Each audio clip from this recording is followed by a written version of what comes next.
Yeehaw, everybody! Hi, I'm LB Hackmuppy. Welcome back to Hack Recklessly. Yay! We're starting a new game today. I'm very excited. We are going to be in the Duster game, written by our dear friend Andrew, who's going to GM for us tonight. But before we get started, a few channel updates. Everything is going to go back to normal this week. No more weird schedules from the cons and stuff. So Thursday night, Themeless Thursdays, Friday, Ren and I will be back. I think we're starting a new game this week. We might be Dead Island 2, but we're gonna have a meeting on Friday, her and I. So we're gonna decide kind of what the end of the year looks like. Because we've got a lot of cool games coming up and a lot of cool systems for our Sunday games. And then next week, Sunday, we'll be right back here for the next 3 weeks. We'll be doing more Duster, so I'm very excited about that. But we've got some new friends, some old friends on the channel right now. So let's go around and have everybody introduce themselves and what they're going to be doing or who they're going to be playing tonight. And we're going to start with Andrew. Welcome to the channel.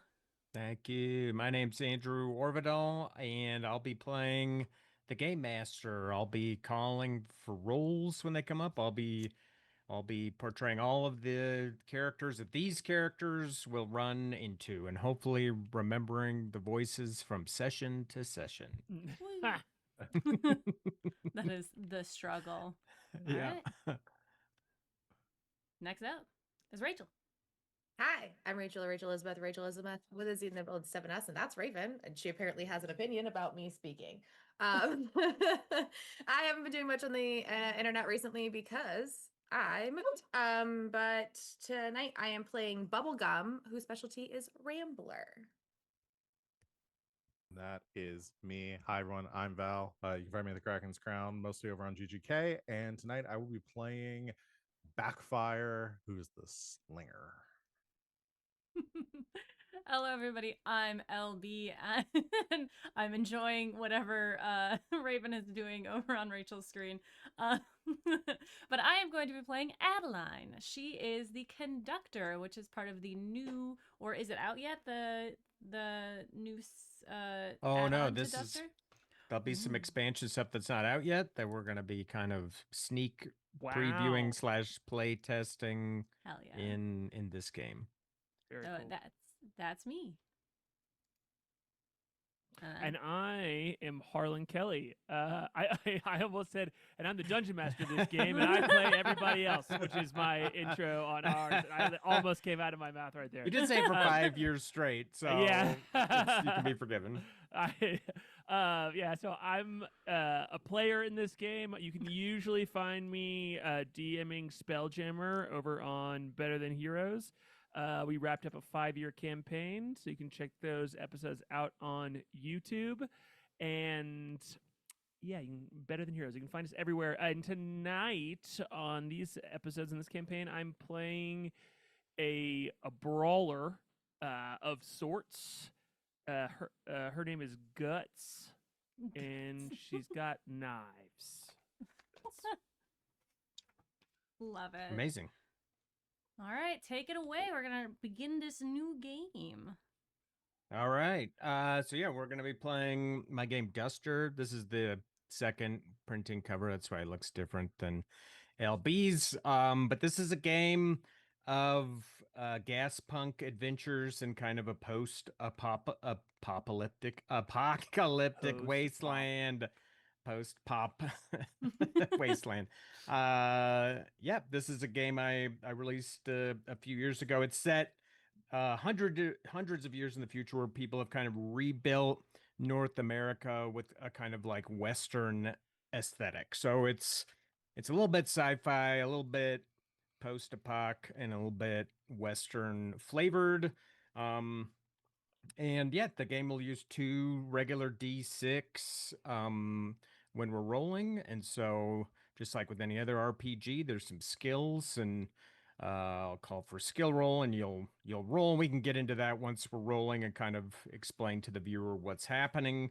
But yeah, that's kind of the primer, and I'll kind of just set the scene, and then I want to get to know these characters. But as I've said, it's It's centuries from now. Your characters don't know how long because after the series of apocalypses came a stretch of time that was known as the Lost Age, and almost everything was forgotten during that time. And so only little tidbits of information were kind of passed down through word of mouth, generation through generation. So your characters don't really know how far into the future it is, but just for the sake of all of you watching, it's a bit over 400 years in the future as this has happened. And so your characters have kind of fallen on tough times, and you're currently part of a caravan. Unfortunately, not a motor caravan. It's on foot. There are three emaciated oxen that pull the kind of rusted out hulk of a bus. The engine has been taken out, and it's just sort of basically a mobile home for all intents and purposes.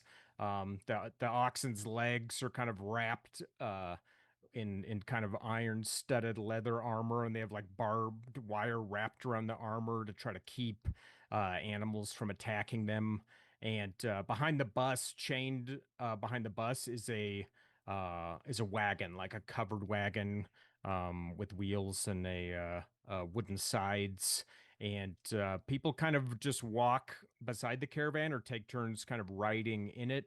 And you four, through maybe a series of bad luck or bad choices, have ended up in this caravan and have kind of just taken to traveling together. Because in this world, in the world of Duster, uh, having somebody to help you out is pretty clutch for your survival. So yeah, I want to get to know these characters and how they came to be traveling in this caravan. And I guess we could if anyone wants to jump in first, or else I'll just pick on Harlan.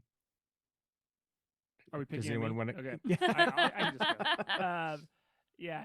So I think you find like Guts has kind of a circle around her in this caravan because she has a some sort of dead animal pelt like hanging from her belt that is not tanned or anything like it is more it's quickly become clear that's more of a carcass.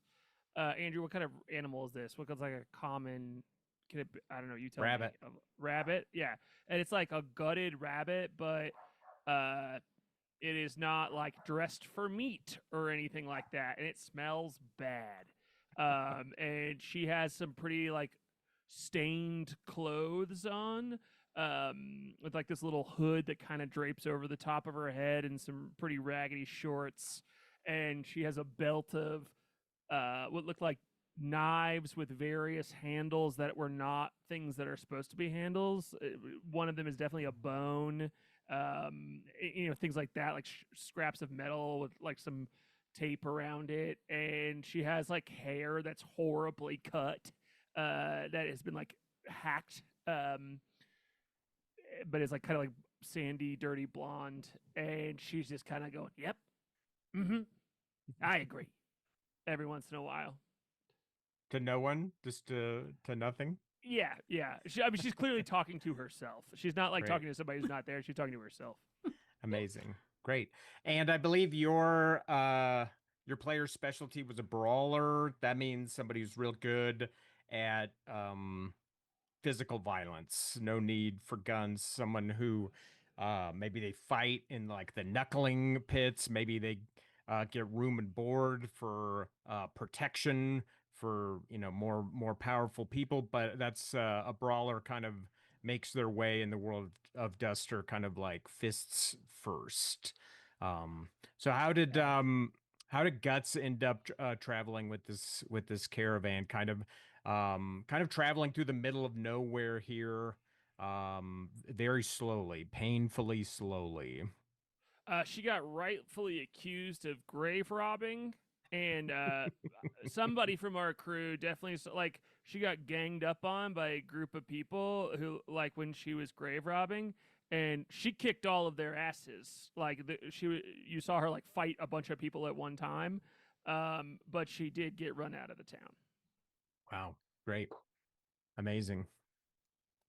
Sorry, my dog, speaking of grave robbing, is playing with a bone. So if you hear a lot of clattering, she's rolling a bone around. She's grave robbing Awesome. in solidarity. Yeah. And what are Guts's pronouns? She, her. She, her. She's a lady and proud of it. Thank you. All right. Who'd like to go next? I think I should go last. So Cool. I'll go. Okay. Awesome. I'll go. So Bubblegum is here. And she found herself here because she saw a group of people walking and she was like, where are they going? So she just joined. And she's not so much walking with the caravan as she is kind of like half dancing, singing to herself and just flitting around from person to person and having a half a conversation and then wandering off to someone else. Her whole vibe is, how are you still alive in this world that we live in? Sweet, simple child. She has like strawberry blonde, like reddish hair. She's got a big silver, like scaly, what was the word in the thing that I rolled for? Skin. Whoops. Like a silvery, scaly patch of skin that goes like from, like to the top of her cheek down her neck and like disappears into her clothes. She is, imagine somebody who was at a Renaissance fair and then got lost in the woods for a couple weeks. And that is what she looks like, like just random braids and ribbons that she's found or braided throughout her very long and like, a little bit messy hair. And she's just got random tassels and things that she's found that are shiny bits and bobs that are like, like hooked to her belt and all sorts of things. So that's just her general vibe. And she's Awesome. always got her little guitar, homemade. And I love it. there's a bat strapped to her back with nails in it as well. Hell yeah. Hell yeah. How did bubblegum would be something that is would probably be like extinct in this world. So I'm curious how bubblegum came to find her name. She was digging for random things and found a Hubba Bubba bubblegum wrapper, that like wax paper that, was just like in the bottom of a trash can that she was digging in for shiny bits and bobs. And when she was a kid, and decided that that was going to be her name from there on out. Amazing. That stuff is going to be around forever. Oh yeah. Yeah, Oh that's yeah. true. Yeah. That's That true. wax Yeah. paper, that's in the bottom of landfills all across America. And honestly, the gum will still exist. It'll just be Exactly, hard as a yeah. rock, She but doesn't know it's what it not is, but she going liked the anywhere. word. Yeah. Mhm. Bubblegum is a rambler. I'll kind of Yes. explain what these specialties are to anyone watching. A rambler is like an entertainer of sorts. They could be a musician. They could be someone who tells stories. They kind of travel around and they make their way in the world by entertaining people and entertaining groups of people. Maybe they like pass a hat around. Could be something like busking in a town, things like that. It's also very useful because there is a stress mechanic in this game, which we might get into. If players push the rules and they get stressed, like a rambler playing music for their companions can help like mitigate that stress. And that's one of the only and rare ways to mitigate that stress in the game. So, yeah, that's kind of what and ramblers are generally everyone's happy to see Rambler come into a town, even a pretty rough group of people. They like entertainment, they like stories, they like songs, things like that. So, last but not least, what pronouns does Bubblegum use? She, her. Great. All right. Up next, who wanted to go last? LB, Val, I'll you go want to go next? Yeah, Great. I'll go for it. So, introducing Backfire, I think like silhouette from a distance, you would see like quintessential cowboy, like John Wayne profile, cowboy hat, duster jacket, kind of walking with a swagger. But as you kind of like zoom in close up, focus on him, is wearing a the duster would traditionally be like a leather jacket, is a long, like it's made of denim that's patched together from like salvage pieces of Levi brand jeans that he discovered in a wreckage somewhere along his travels. It's wearing like a ratty t-shirt. The It's got like the long faded, like maybe like a Camel cigarette logo on it. Um, and all wearing a one of those like cattleman cowboy hats, but every bit of his clothing is either shot up or singed or burned, like pretty recently too. um the He has a narrow face. It's probably like maybe like early adulthood, like late 20s, early 30s maybe, but has like wear of like old like burn scars and little bits of like, you know, pock marks across his face. Just looks like somebody who has been through a blender and came out on the other side. He's walking with a swagger, not because of really any sort of personality type, but mostly because his limp makes him have to walk with just like that perpetual kind of cowboy hunch, like shootout kind of posture. Um, but that's what he Amazing. looks like. And how did Backfire come to be traveling in this caravan?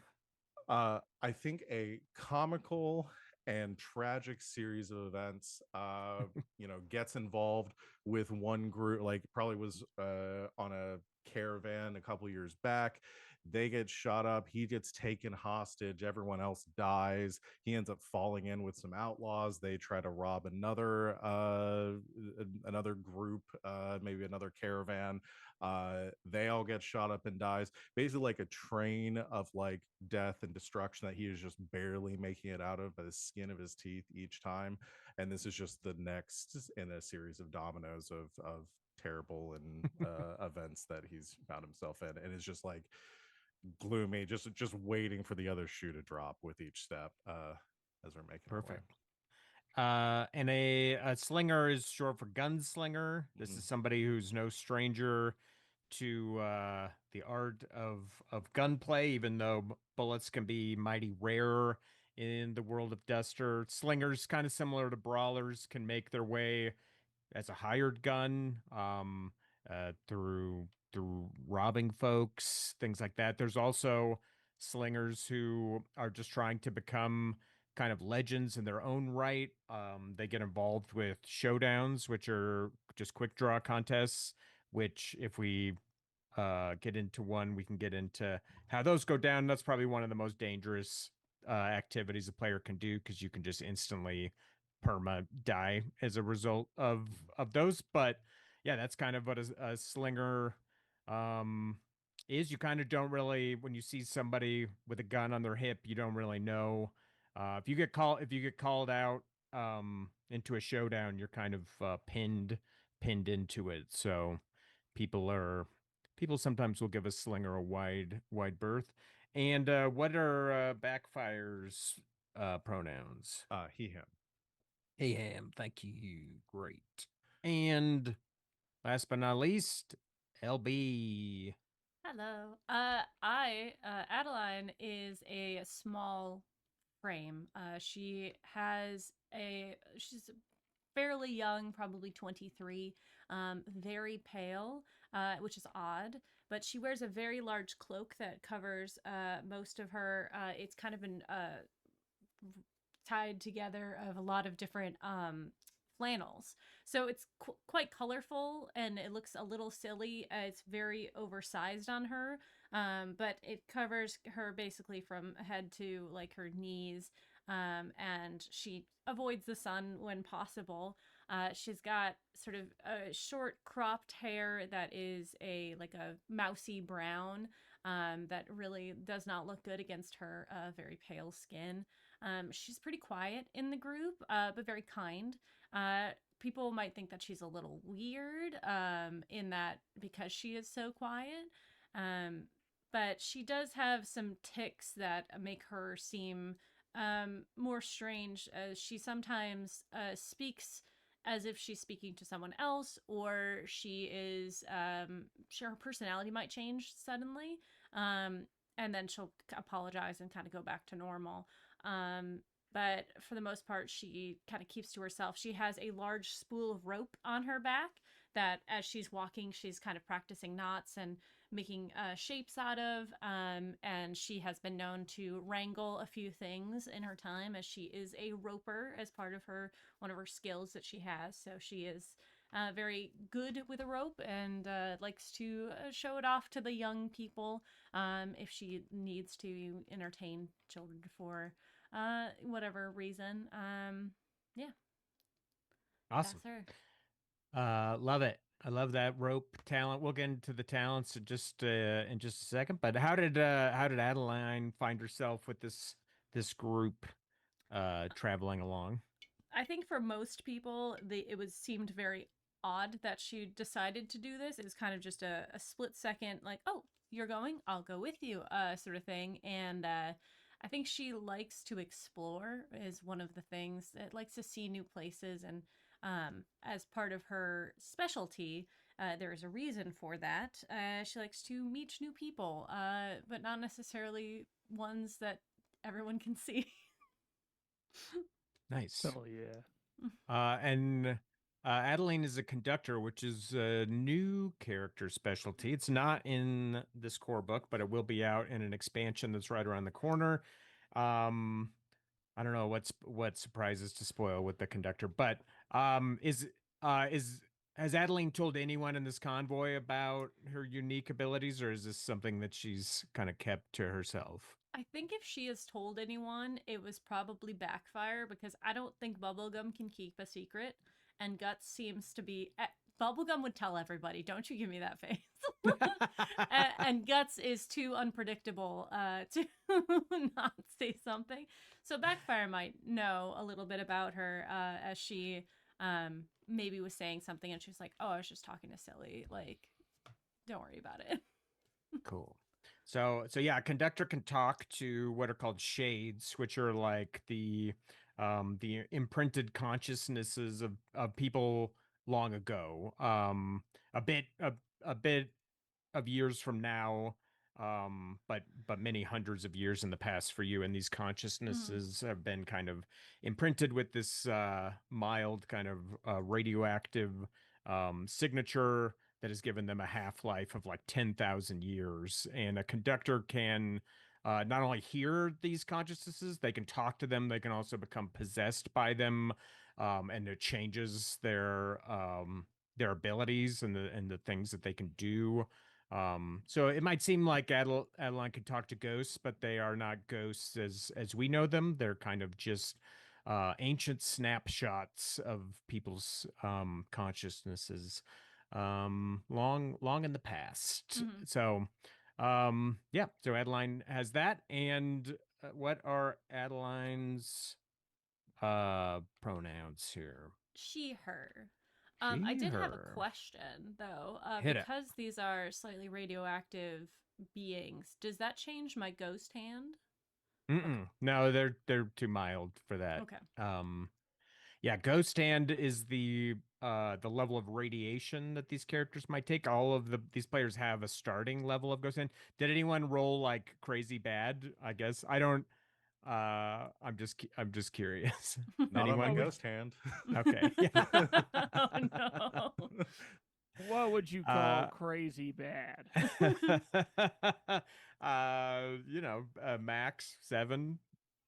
No, I did No? not roll a Okay. 7. I rolled a 4. Okay, that's not too bad. But yeah, ghost hand is radiation that the characters might take, and if it gets to a certain point, the characters could become kind of chronically ill and eventually perish from it. There's a few ways these characters could take radiation. They could eat uh, sketchy food. They could drink from a tainted water source. They could venture into a place that is um, kind of poisoned by radiation, and they could be caught in a duster, the titular duster from the game, which would also give them a bunch. But generally, these players want to avoid ghost hand. So these are our characters. Thank you for sharing them. All of these characters, they have stats. And this is a pretty stats light game, but where it does get meaty is in the character talents. There's a whole ton of talents in the game, and it lets these characters kind of customize who they are and what they can do beyond that. So we don't have to get into all the talents that you all have, but as you use your talents, feel free to let us know what talent you're using. And if you have any questions about them, hit me with those. Did any of you have any questions about the characters you're playing? Did anything come up that you need clarified? I don't think so. No? Great. No, because it's a Sweet. great game and Yes. it's very well explained in the book. It is. Mm-hmm. Great. Oh, I Then guess we my can- only question is, when I am possessed, because I cannot take Silly with me unless I am possessed, right? She stays where she is. Yeah, Cecily can't if you push her out, she cannot move. So yeah, Right. by default in the caravan, you'd probably be possessed by her because she can't. You would Mhm. you would leave her behind. So Does that mean that she has, like, her personality is in the back, or is it front facing?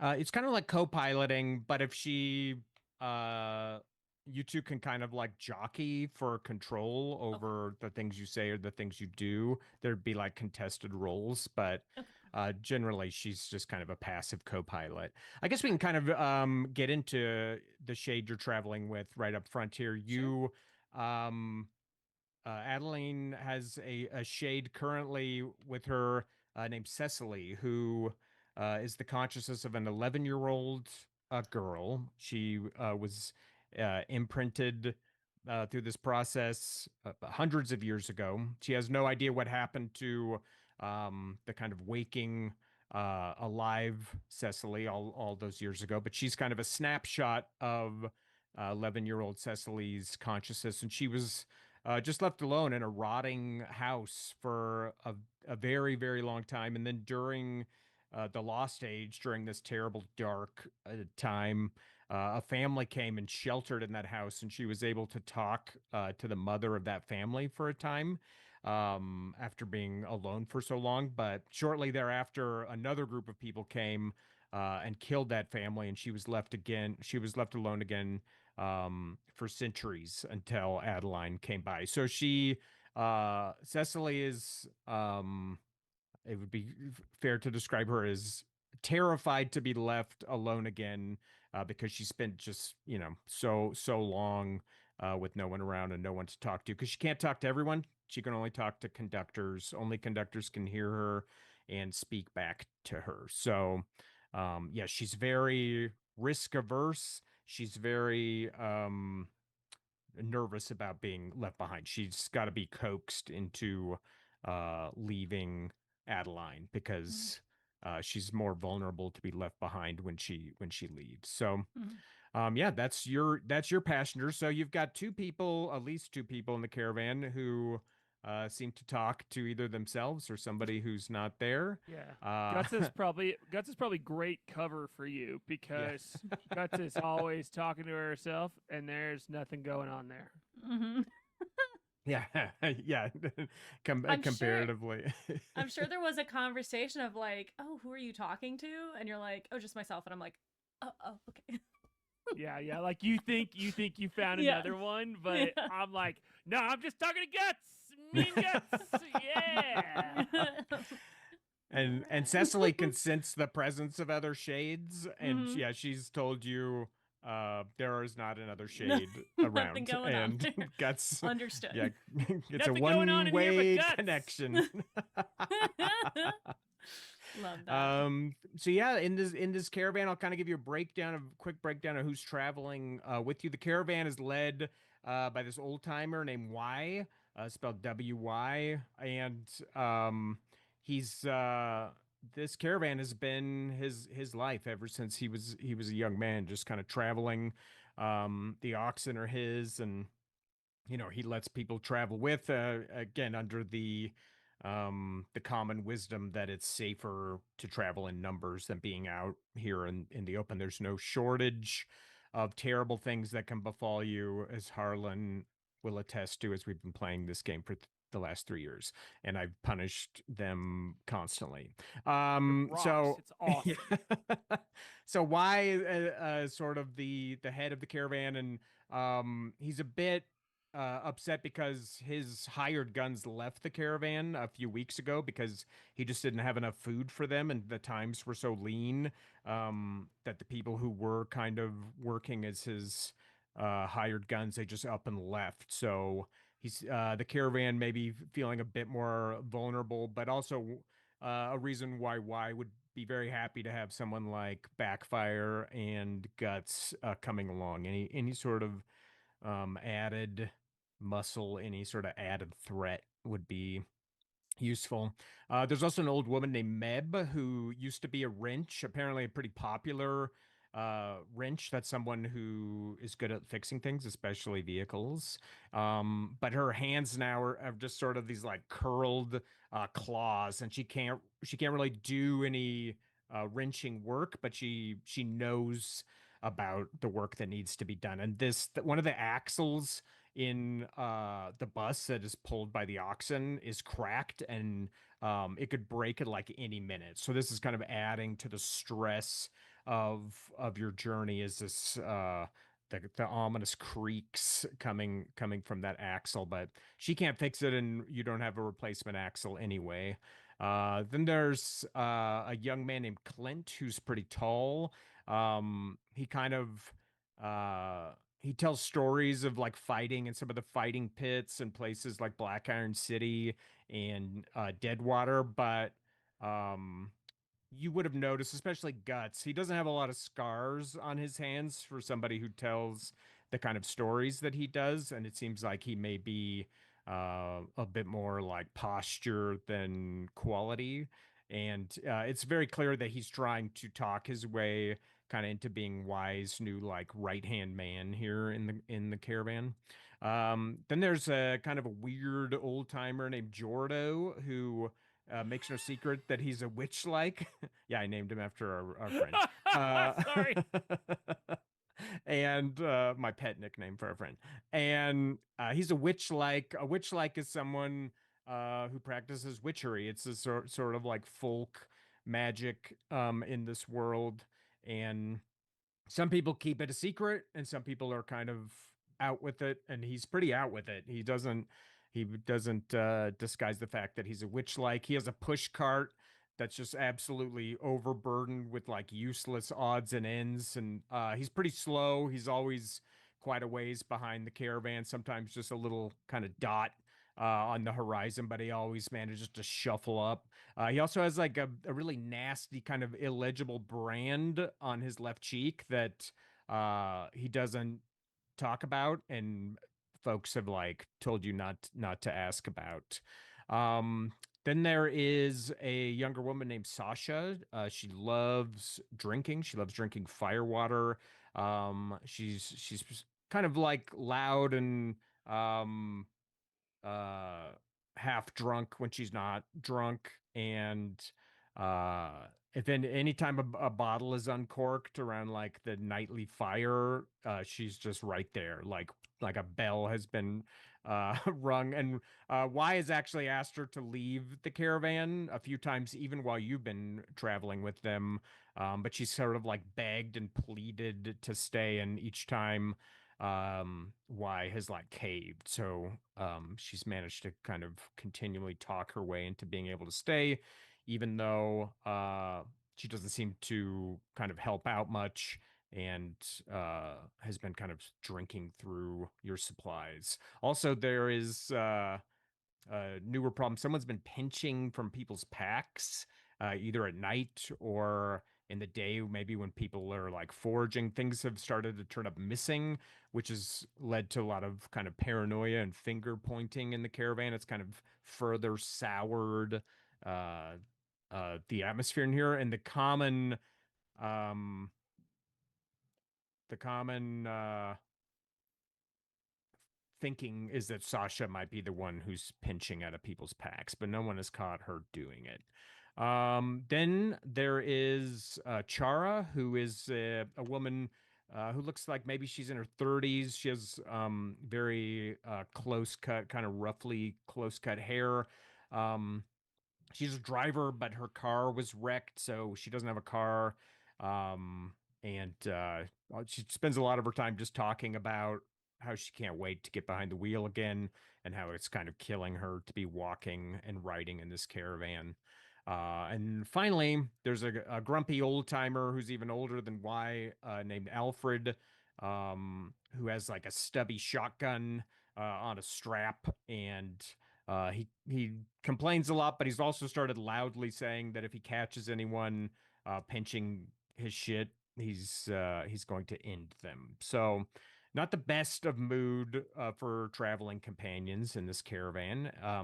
But you've made your way north. You're about there's a town um, in our world. It's near Albuquerque, New Mexico. It's called Nuevas, and you're about 4.5 days on foot, kind of north by northwest of Nuevas, and you've been on foot. And lately, a pack of dogs has joined the caravan, and it's not uncommon for like a dog or two to perhaps follow a caravan, but this is like a wild pack of over 20 dogs. And what further made it odd is that they seemed scared. They came like running out of the haze of the plains, like with their like ears kind of flat, and they follow your caravan pretty closely. Um, and at night, you can find them under the bus, under the wagons, kind of lying near to you, even though they're like in no way tame. Like normally, if you encountered a pack of dogs like this, they could be a nuisance or even dangerous. But these dogs seem intensely spooked by something, and they've been kind of keeping around. And that's also kind of added this kind of weird note of anxiety to your journey, just having these pretty sketched out dogs kind of all around. Also, Guts, I will tell you, you've had to fend them off Yeah. from that rabbit on your belt quite a few times. Quite a few She's times. mine. Yeah. But perhaps worst of all, as you've been traveling for the past 2 days, the sky during the daytime has been a very pale, flat yellow color, which a lot of like folk wisdom says kind of heralds the coming of a duster. And dusters are these like mega storms that come through. They whip up the dirt or the sand and just pound everything, but they also whip up the dangerously radioactive levels of soil that might have been buried. So being caught in a duster can not only harm you physically in the same way that being caught in a tornado or a hurricane might, but you could also get just absolutely blasted with radiation in that way. So that sort of feeling in the air, that like tension, folks have been looking to the sky a lot, looking for any kind of telltale sign that a duster could be brewing up on the horizon. So, yeah, you all are headed just north in a northerly direction. Your immediate destination is a place called Creighton's Dugout, which is not very widely known. It's not a town. It's not big enough to be a town, but it's like a settlement, and it's been a settlement forever. So folks who travel in this area know the Creighton's Dugout is a place you could stop. Maybe you can rest. You could do some trading. Maybe there's somebody there that can work on this axle who could say. And then the next civilization past Creighton's Dugout, an 8-day walk north, is a town called Redmont, which is up in the hills. In our modern times, this would be in like northern Colorado. So that's sort of the area that you're in, and you're making your way through an area that's known to those who travel it as Red Cat Pass. A red cat is a mountain lion, very very dangerous to travelers. One of the nastier things that you might encounter animal wise out here.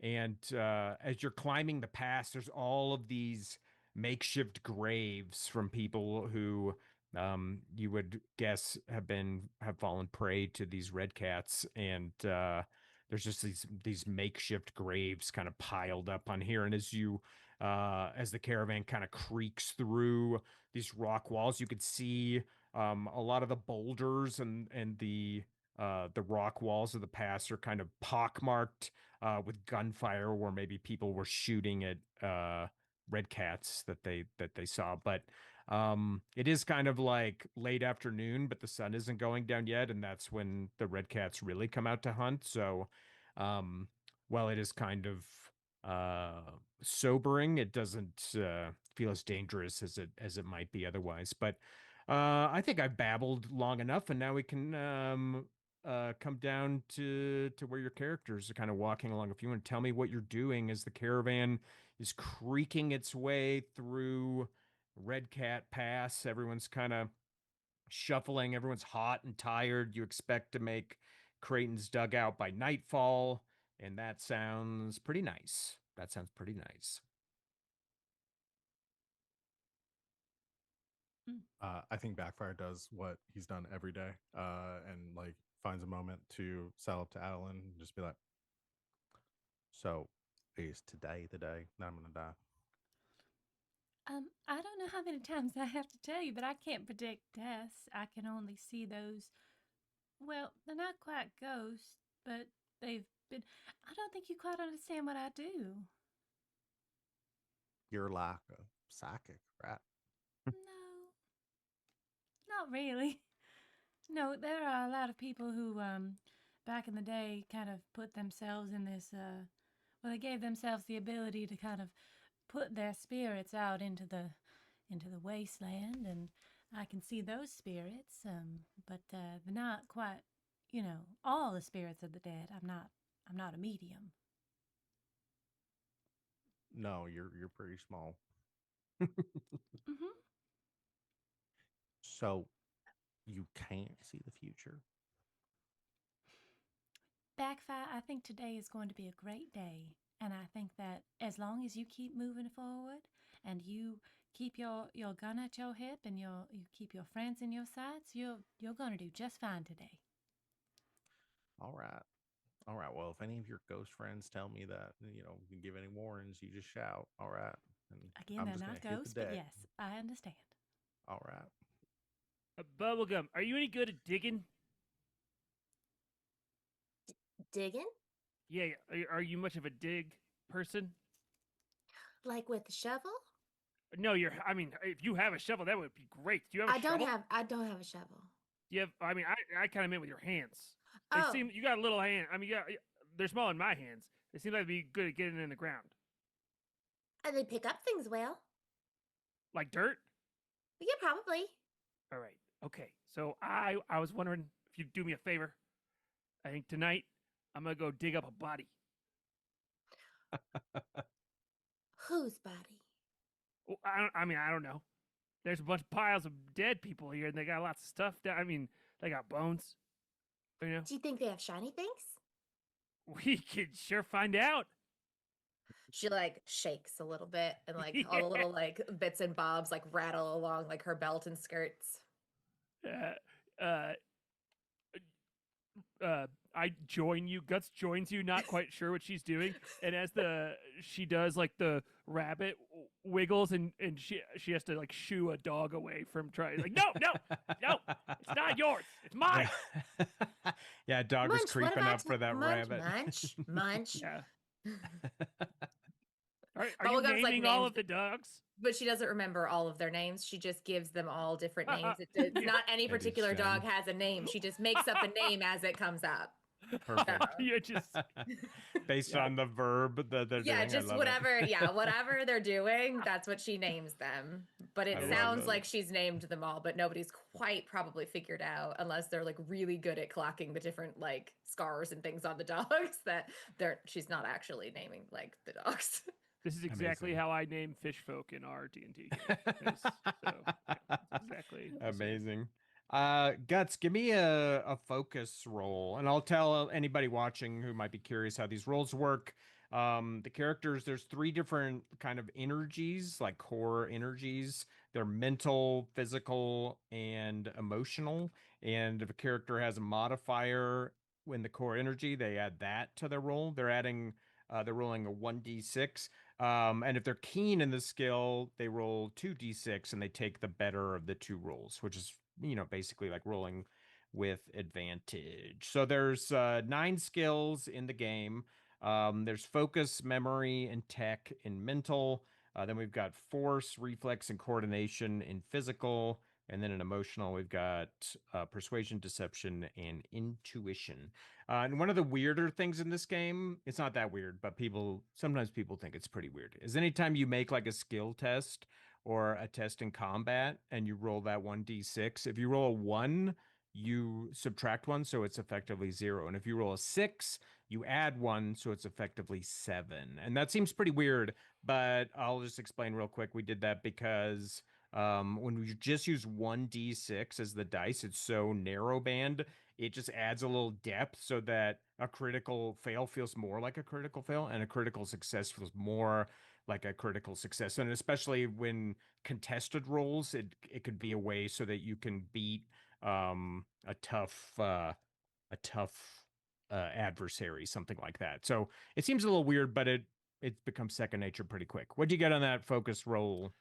Don't worry. I'm happy to set an example here because I got a 0.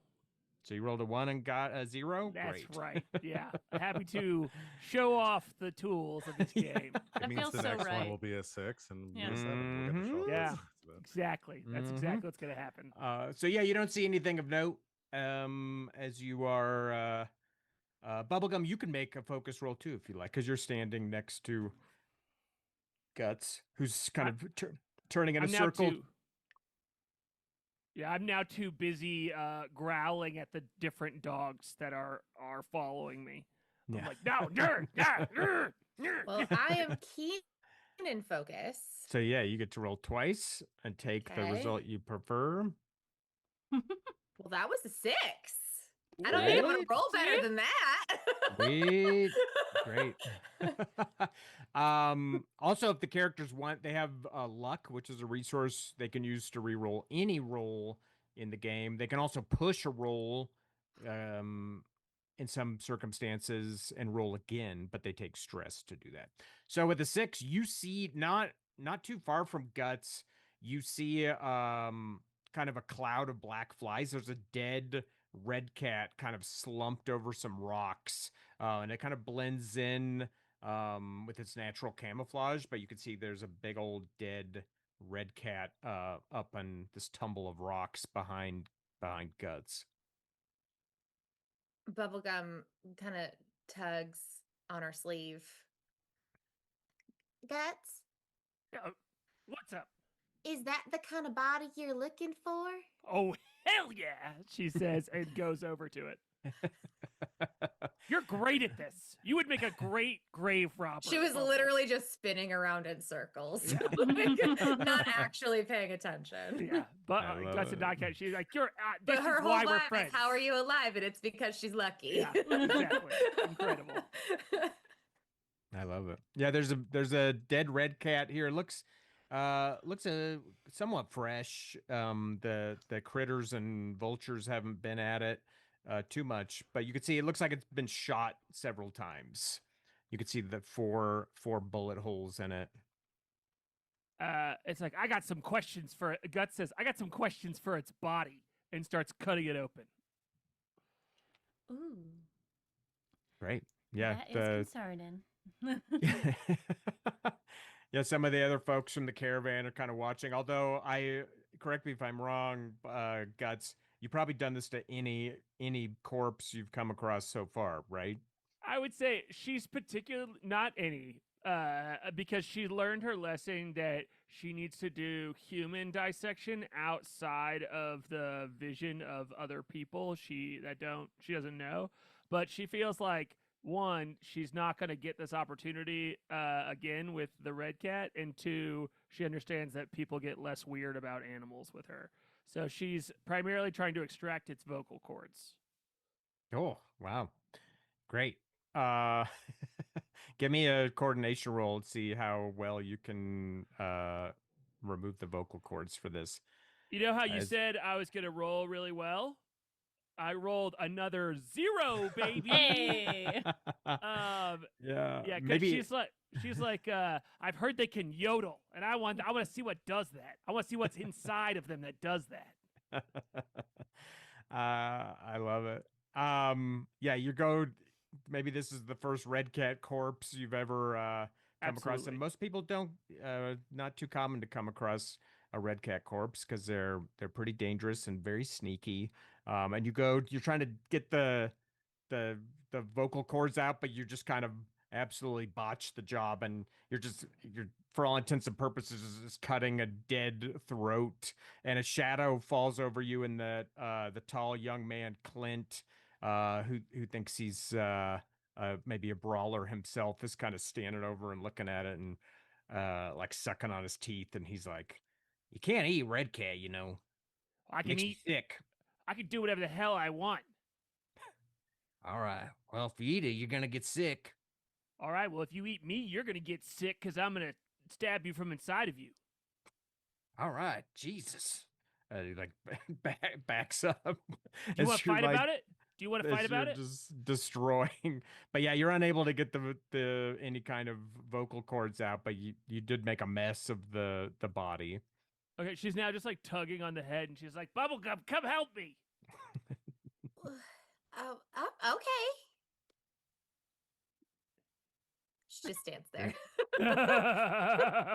You didn't direct her well enough. Yeah. she's nearby. She has accomplished She's the moved goal. closer. I'm helping. All right, grab this ear. Yeah. Just like pinches Now the pull. ear. Pull. Brute force really isn't my All right. Just like tries to pull. Yeah. You holding one ear with one hand, and me just like, yeah, yeah. Yeah. You're just trying to tear the head off this thing? Yeah, she wants to take it with her. Oh, gross. All right. Both of you can give me a force roll. It's not gonna be great. There's something called a critical moment, but this doesn't feel consequential enough to do a critical moment. That was a 2. I swear to God, I rolled my first roll was a 1 again, so a 0. But luckily, I am keen in this. And I swear to God, I rolled another run. I have rolled 5 ones in a row. Same dice? I've used different dice. each Okay, I time. was like, I think it's time to put those away. Put them in I time have- out. I have a pile that I'm rotating through, and I have seriously rolled a 1 on 5 different dice. Hey, So at least we're you're partying over wasting here. these rolls of the most Consistency. inconsequential Inconsequential warm-up stuff, stuff yeah. possible. Yeah, both of you are like, and the ears just come off with a rip sound, and you both just kind of fall down, each holding a dried out, kind of desiccated red cat ear. As the caravan is now kind of creaked all the way along, and even old Jordo is like shuffling along, he kind of looks over at you two who are like sitting by this desecrated red cat corpse, each of you like holding an ear like you were playing, like making a wishbone or something out of it.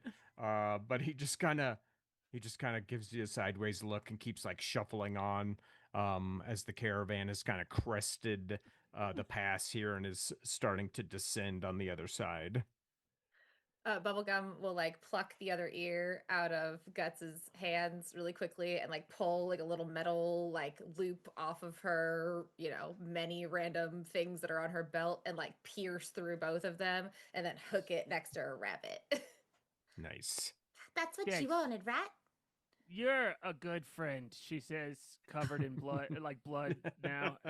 And she's like, I need more people like you in my. I just need you in my. I'm glad you're in my life, she says, and then she's like, "Come on, one of these days we'll be clear pissers, and we won't have to worry about things like this because we can have as many corpses as we want. But today we gotta keep going, Bubblegum."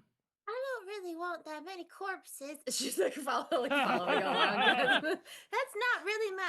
And then she just starts to like randomly sing about the gross red cat that they encountered and tried to Gotta count say how many yodel. flies. Say yodel. Shit. Gets this. Cool. Well, that sure was, wasn't it? Or the two of us are like with the like hanging just over the ridge of the caravan and just have watched the just like, what the fuck are they doing down there? You just hear Adeline go, "The kitty's dead." It's all right. It's all right. Let's move on.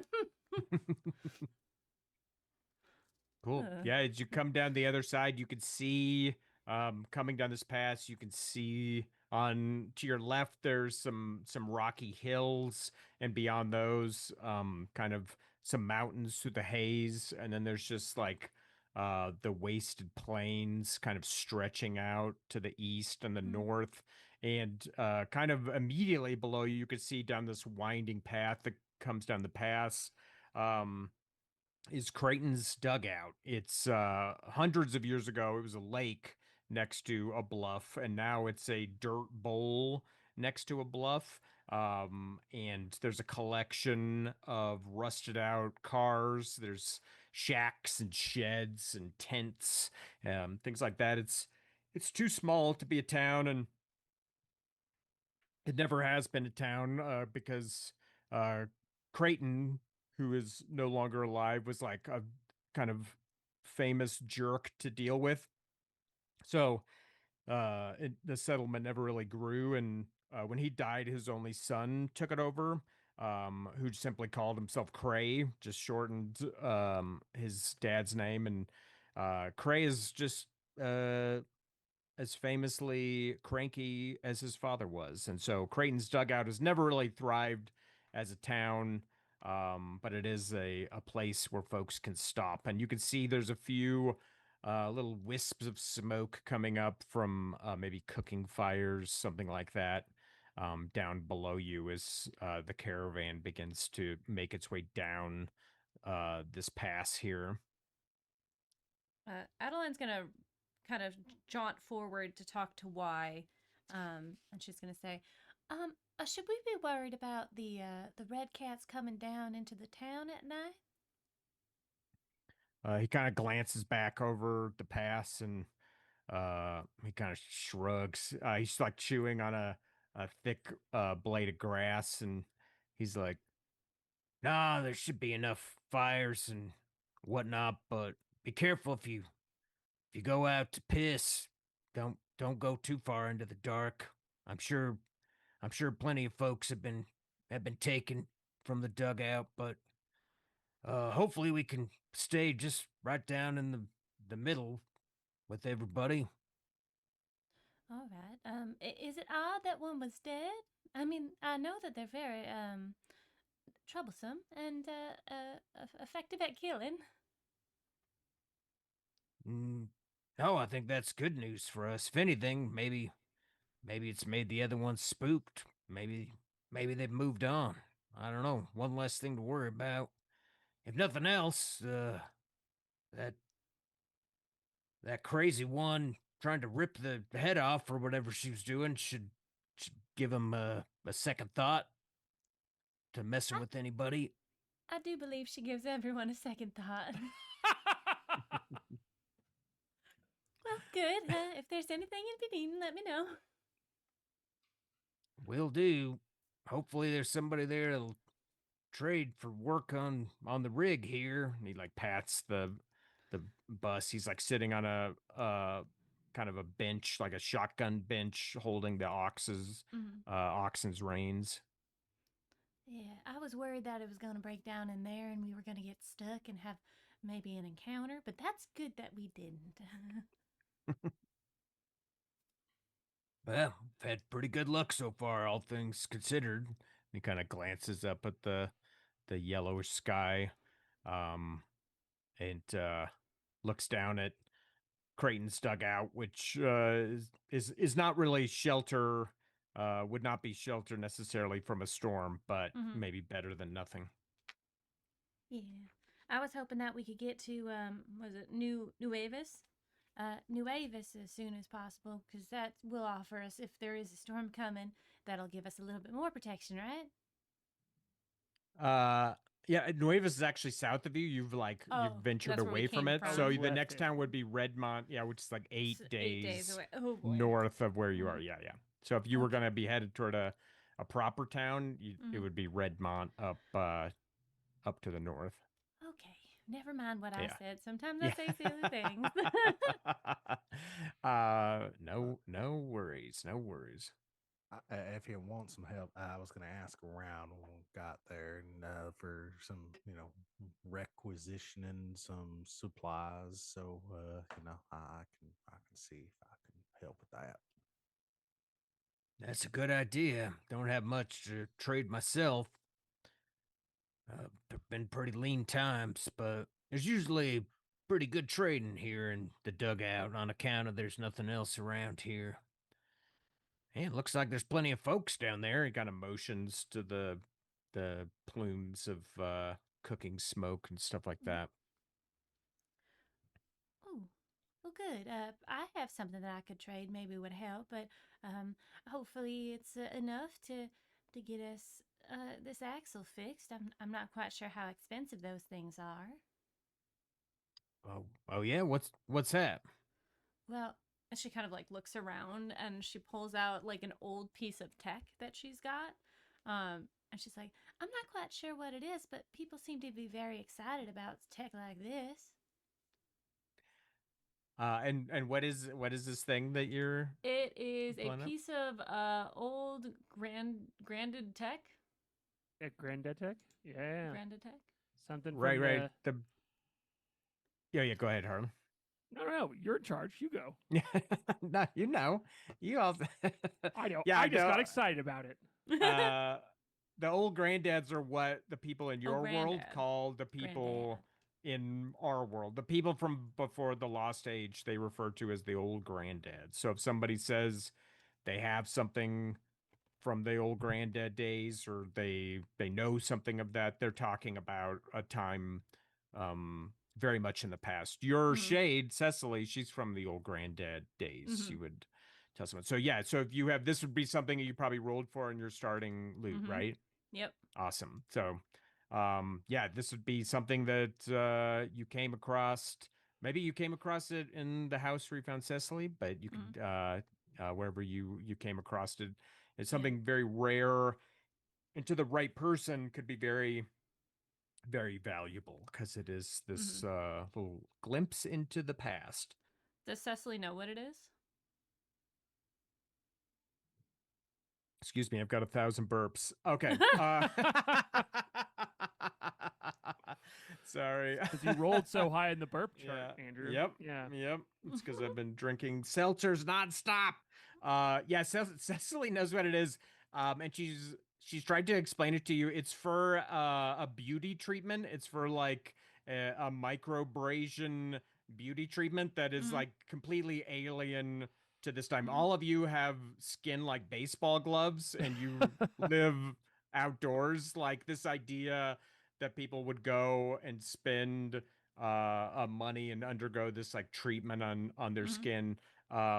It sounds pretty strange to you, but Cecily says that her mother used to do it all the time, and this is like a bit of advertising for that process, and it has like a part of a woman's face on it, and she almost looks like an alien to you. Her aesthetics and Mhm. her everything about her like skin and everything. There's this like little piece, but Cecily has told you that that's what many people look like back in her time. But Mm. it seems like pretty people looked pretty soft and strange back in the old granddad times.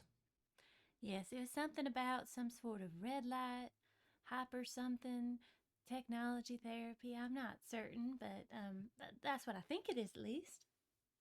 Yeah. Yeah, Y kind of looks at the scrap and just kind of like raises an eyebrow and he's like, "Oh, well, I don't know what use I'd have for it, but there's always folks that they're interested in shit like that."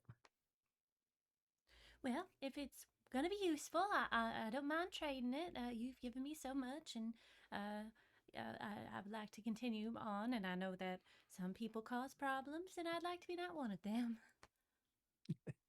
Oh, well, Can we- I appreciate that.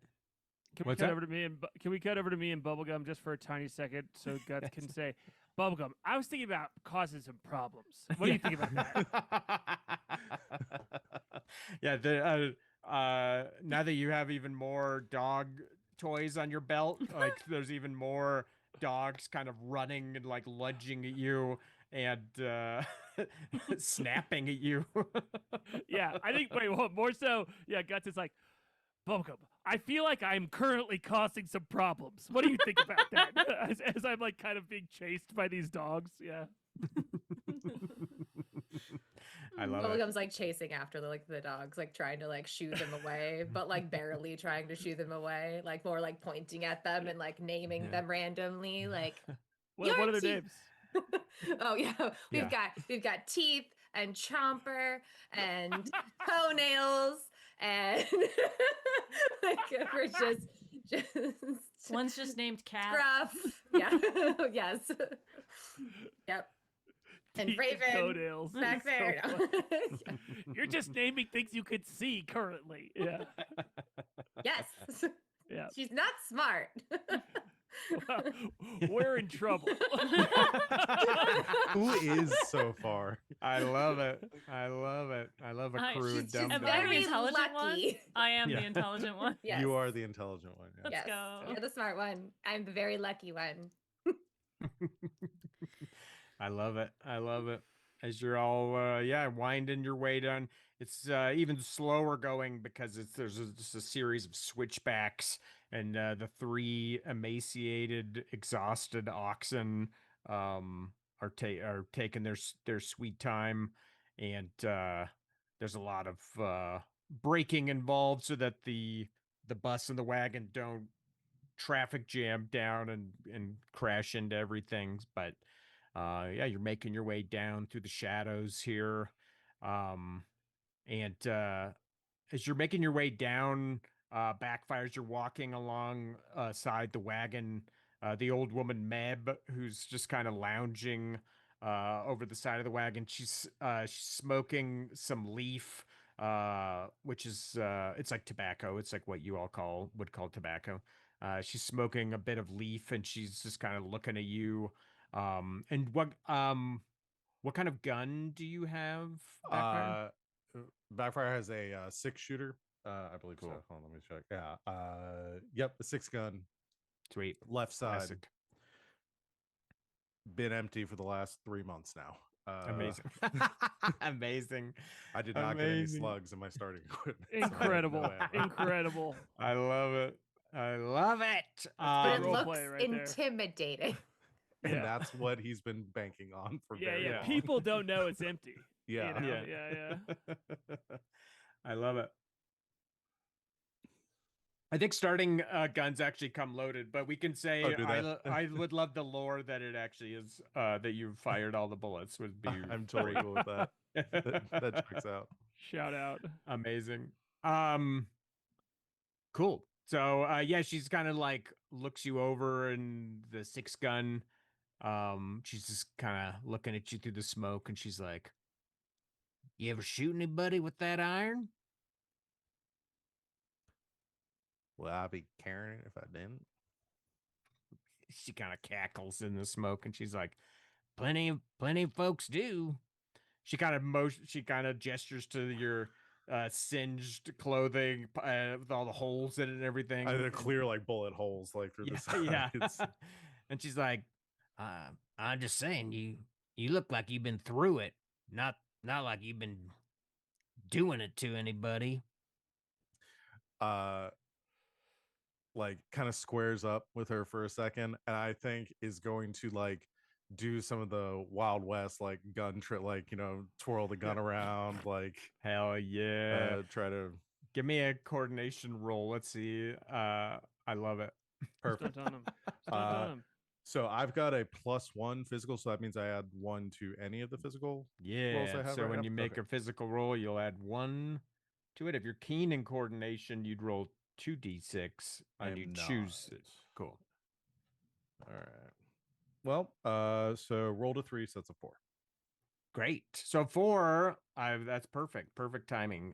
Anytime a 4 is rolled on a skill roll, it triggers what's called a fate roll, and that means that the game master rolls a die, and it's like odds or evens. If I had a coin, I could flip a coin, but and sometimes the answer is not always obvious, the outcome, because it can be kind of kept a secret. But in this case, the answer is obvious because the 6 gun flies out of your hand like wildly and like into the dirt. You're doing like a cool spin, Oh, and shit.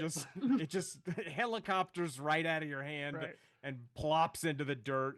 And Meb just cackles from the side of the wagon, brings her like clawed little fingers up to smoke, and she's having a good laugh as yeah, you got to retrieve the empty gun out of the dirt. The last bullet goes off. Yeah. Oh, damn it. That's my last. Yeah. Amazing. Wasn't funny. Cool. Yeah, That's cool. then you finally kind of come down to the bottom of the pass, headed toward Creighton's dugout. You can smell now on the air. You could smell a bit of wood smoke. You could smell the kind of stink of any settlement. It smells a little bit like piss, a little bit like shit. You can smell like cooking meat. Um, and yeah, as you make your way here through the shadows of this canyon as the sun is starting to set, you can see there's someone on their hands and knees with like a wooden pail next to them. It looks like they're like picking um something out of the ground here. And as the caravan gets closer, you could see it's a young person. She's probably maybe around 15 or so. She's pretty gaunt looking, and her eyes are this kind of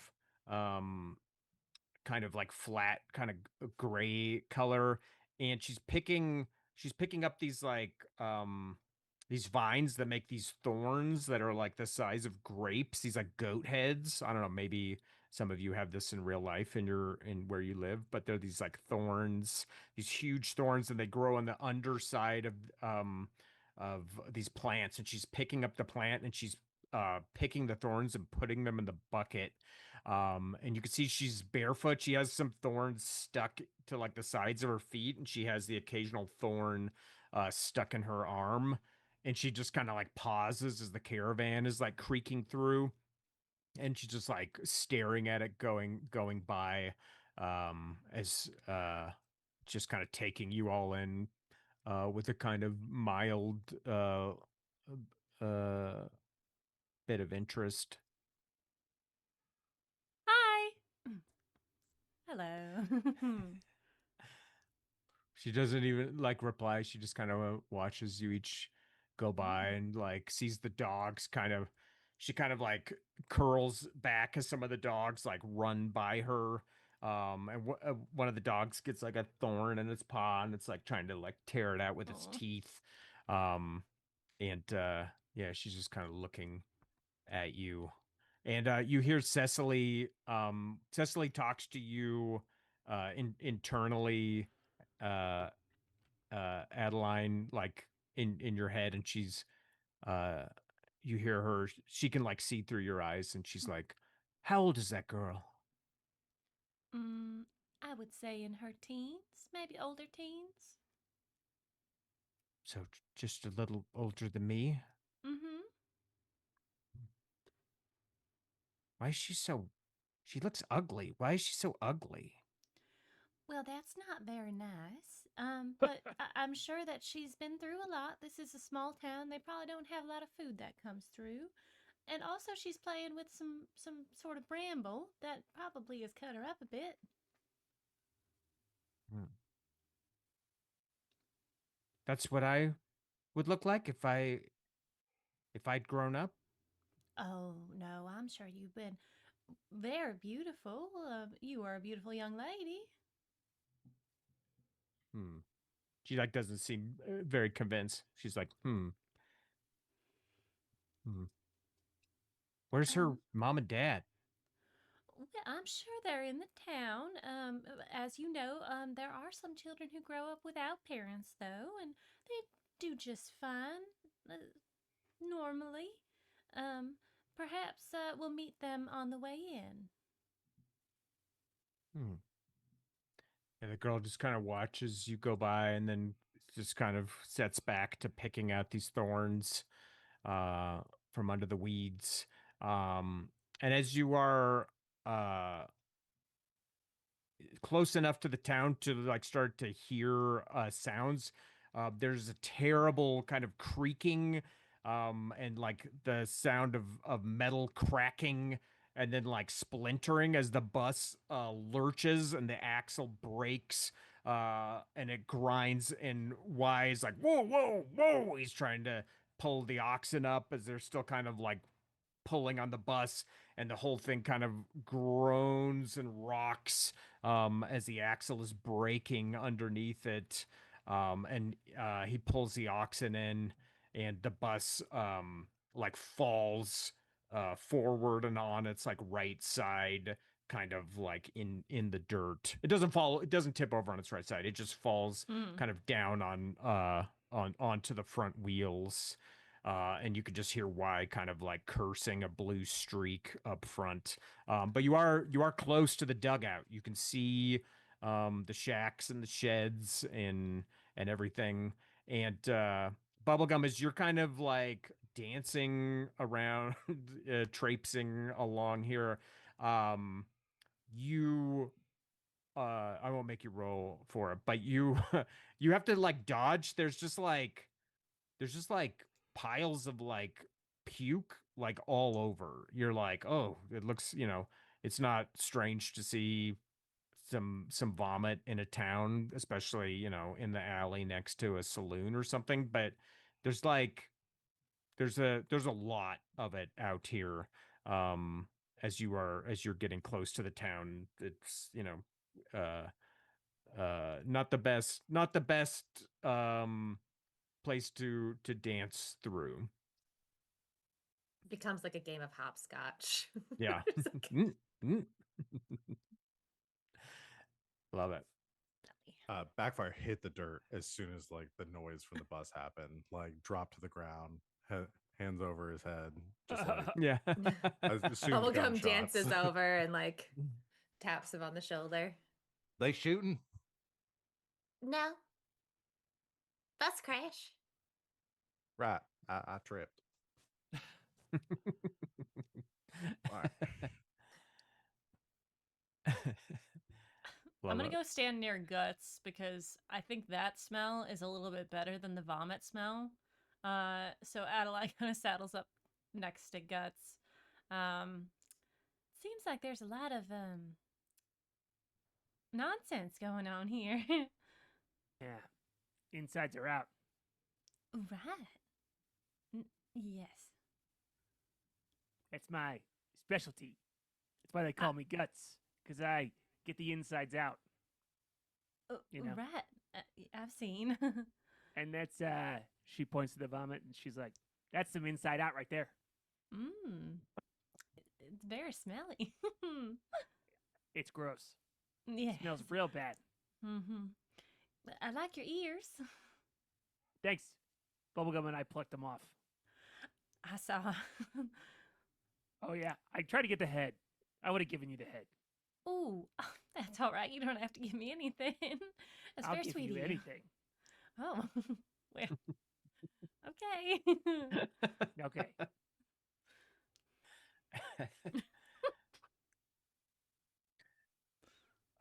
Guts, you and Adeline can see there's two people kind of lying um at the edge of the dugout. Like I had said, it's a dirt bowl. It's roughly about a mile in diameter, and kind of here at the edge, there's two people just lying in the dirt. One seems to be either sleeping or unconscious. And the other is writhing around in the dirt, kind of like mumbling something under their breath, and they both have these like gray stains uh on on their chin and in their neck. They have these kind of like gray and black streaks under their chin, and the one fella's kind of like writhing around on his back in the dirt. Um, and he seems you've seen people like real hammered. That's not hard to come by out here, but this dude seems kind of intoxicated on like another level. Wow. Wow. That guy Ooh. talks to himself like we do. Pretty cool. I hope it's not an illness. Have you ever seen something like this before? No, you want me to go figure it out? I'm very brave. Yes, I know that. Yes. Why don't you take back fire over there, and I'll perhaps find some people who are more coherent, and I can speak to them. Okay, we'll take the crazy ones. You take the nice ones. Wonderful. Bubblegum. Backfire. We have a fight. What? We've got a fight. Where? This wriggling feller. All right, I'll be right there. And starts walking the other way. Backfire. What?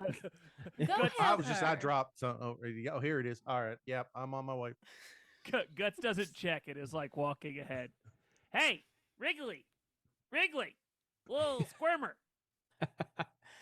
Yeah, this guy's just like on his back in the dirt, kind of like writhing around, and doesn't seem to pay you any notice as you're standing right over the top of him. Guts goes, "Don't worry, I'm a Stitch," and she tries to like hold him still. Great. Give me a force roll to hold him down. Ooh, okay, a force roll. Let's see if I can roll not a 1. All right, I rolled a. Oh, I'm keen in this. I rolled a 1 that time on my second roll. I rolled a 6, a dirty 6 here because I. Amazing. Yeah. Amazing. Great. So yeah, that's a success. So you hold this guy down. What's Guts's build? Is she kind of like powerfully built, average build? You know those people who are like surprisingly strong because they're like runners or something where they're like only doing core? She's like wiry but very surprisingly strong. Cool. Got it. Like a gymnast. Nice. Like a gymnast obsessed with corpses. Yeah. Yeah, she you hold down this writhing guy by the shoulders, and his eyes like flutter open. For a moment his eyes, you can see they're like rolled back in his head, and they kind of find you, and he like blinks into focus, and he's like panting, and he's like, oh, the lady, uh, the lady. And he's like, looks up at you with like no recognition, and he's like, you're lost. No, I know where I'm going. You seem lost. No, I'm not lost. I'm Blake. I live here. Oh, well, great. Are you cool? You seem sick. Yeah, he's not even like fighting you. You're like holding him down in the dirt, and he just like stares up at you, and Yeah, I'm he's like, holding him by his head. I'm just yeah, like with my face- like yeah. with my one knee on his shoulder, and I'm like kind of like yelling into his Yeah. mouth almost. Yeah, he just he just kind of looks at you, and he's like, yeah, I'm fine. I'm fine. I was having the most beautiful dream. I was talking to the lady. I was talking to the lady again. Oh, Adeline's over there. Who? He's like looking around. No, not not not that person. The That's the most beautiful lady, though. oh no, it isn't. You take that back, she says. He just kind of like shakes his head, kind of lost in his euphoric fog here. All right, I'm done talking to you. And she gets up and like walks away and is like pouting. He just sits up and he like yells after you, goes, "Hey, what's your name, lost one?" And I just kind of like make a rude gesture at him and don't answer. He like raises his hand. He goes, "I'm Blake." I know you even told though, me. Even though you, even though you flip it off. And he just lies back down in the dirt where he was making a dirt angel and just seems to be like dozing off again. And Y and the other caravan members are like unpacking the bus or unpacking the wagon. And Jordo's setting up a tent here on the at the edge of the rim, and some folks from Creighton's dugout have like walked up to kind of take in this like wrecked bus, and no roll required to see this. All of these people have these like gray stains on their chin, and some of them on their clothing, and like drips like on their neck. And everyone that you see has it as they kind of come out. And uh a kind of stoutly built woman with like scraggly gray hair, just kind of like one big like dread of hair, comes out, and she's like looking at the bus and just kind of shaking her head, uh and she's like, "How'd you make it? How'd you make it here?" And Y's like, "Oh, the axle just broke as we were coming in. Uh, you wouldn't you wouldn't be able to fix it, would you?" And she's like, I probably could, but I'd need we'd need some help. But yeah, you can come look what I've got. I've got a whole yard of parts. You can come with me." And she like grasps Y, who seems kind of uncomfortable to be grabbed, and she kind of guides him into the dugout as they walk down into the bowl. It's not especially deep. It's uh uh from like the surface level all the way down at its like deepest point. It probably descends like 50 feet down into it. Ooh. Should Y be going by himself? Jordo, do you think you should be going with him? Jordo's like setting up a tent, and he like looks and he's like, I I think he'd be fine. I don't know what I could do to help him." Well, "Well, why don't if you're worried about him, why don't you send that fellow with the 6 gun after him, or send Clint after him. Clint's always hanging out in his shadow anyway." ooh, good idea. Clint! She'll kind of like run over to Clint. Yeah, Clint is getting his bedroll. He doesn't have very many things. He just has like a bag and a bedroll, and he's like, "Yeah, Well, you're big and strong. I was thinking maybe you could go with Y to figure out what's going on. I think they're doing something with trading, but I'm worried about him going by himself. yeah." No persuasion roll needed. As soon as you say that he's big and strong, he just kind of like nods, and he's like, Yes, I am. "Yeah, all right, I'll go with Y." And he like tosses his bedroll down next to Jordo's tent, and runs to catch up with those two.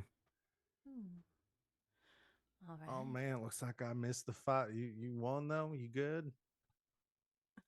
The guts. The guys, Oh, yeah. to me? Oh Yeah. yeah. Yeah, he's all yours. I got everything I needed out of him. He sucks. All right, where they head off to? Adeline. Oh, I what's going on? believe they're going to trade.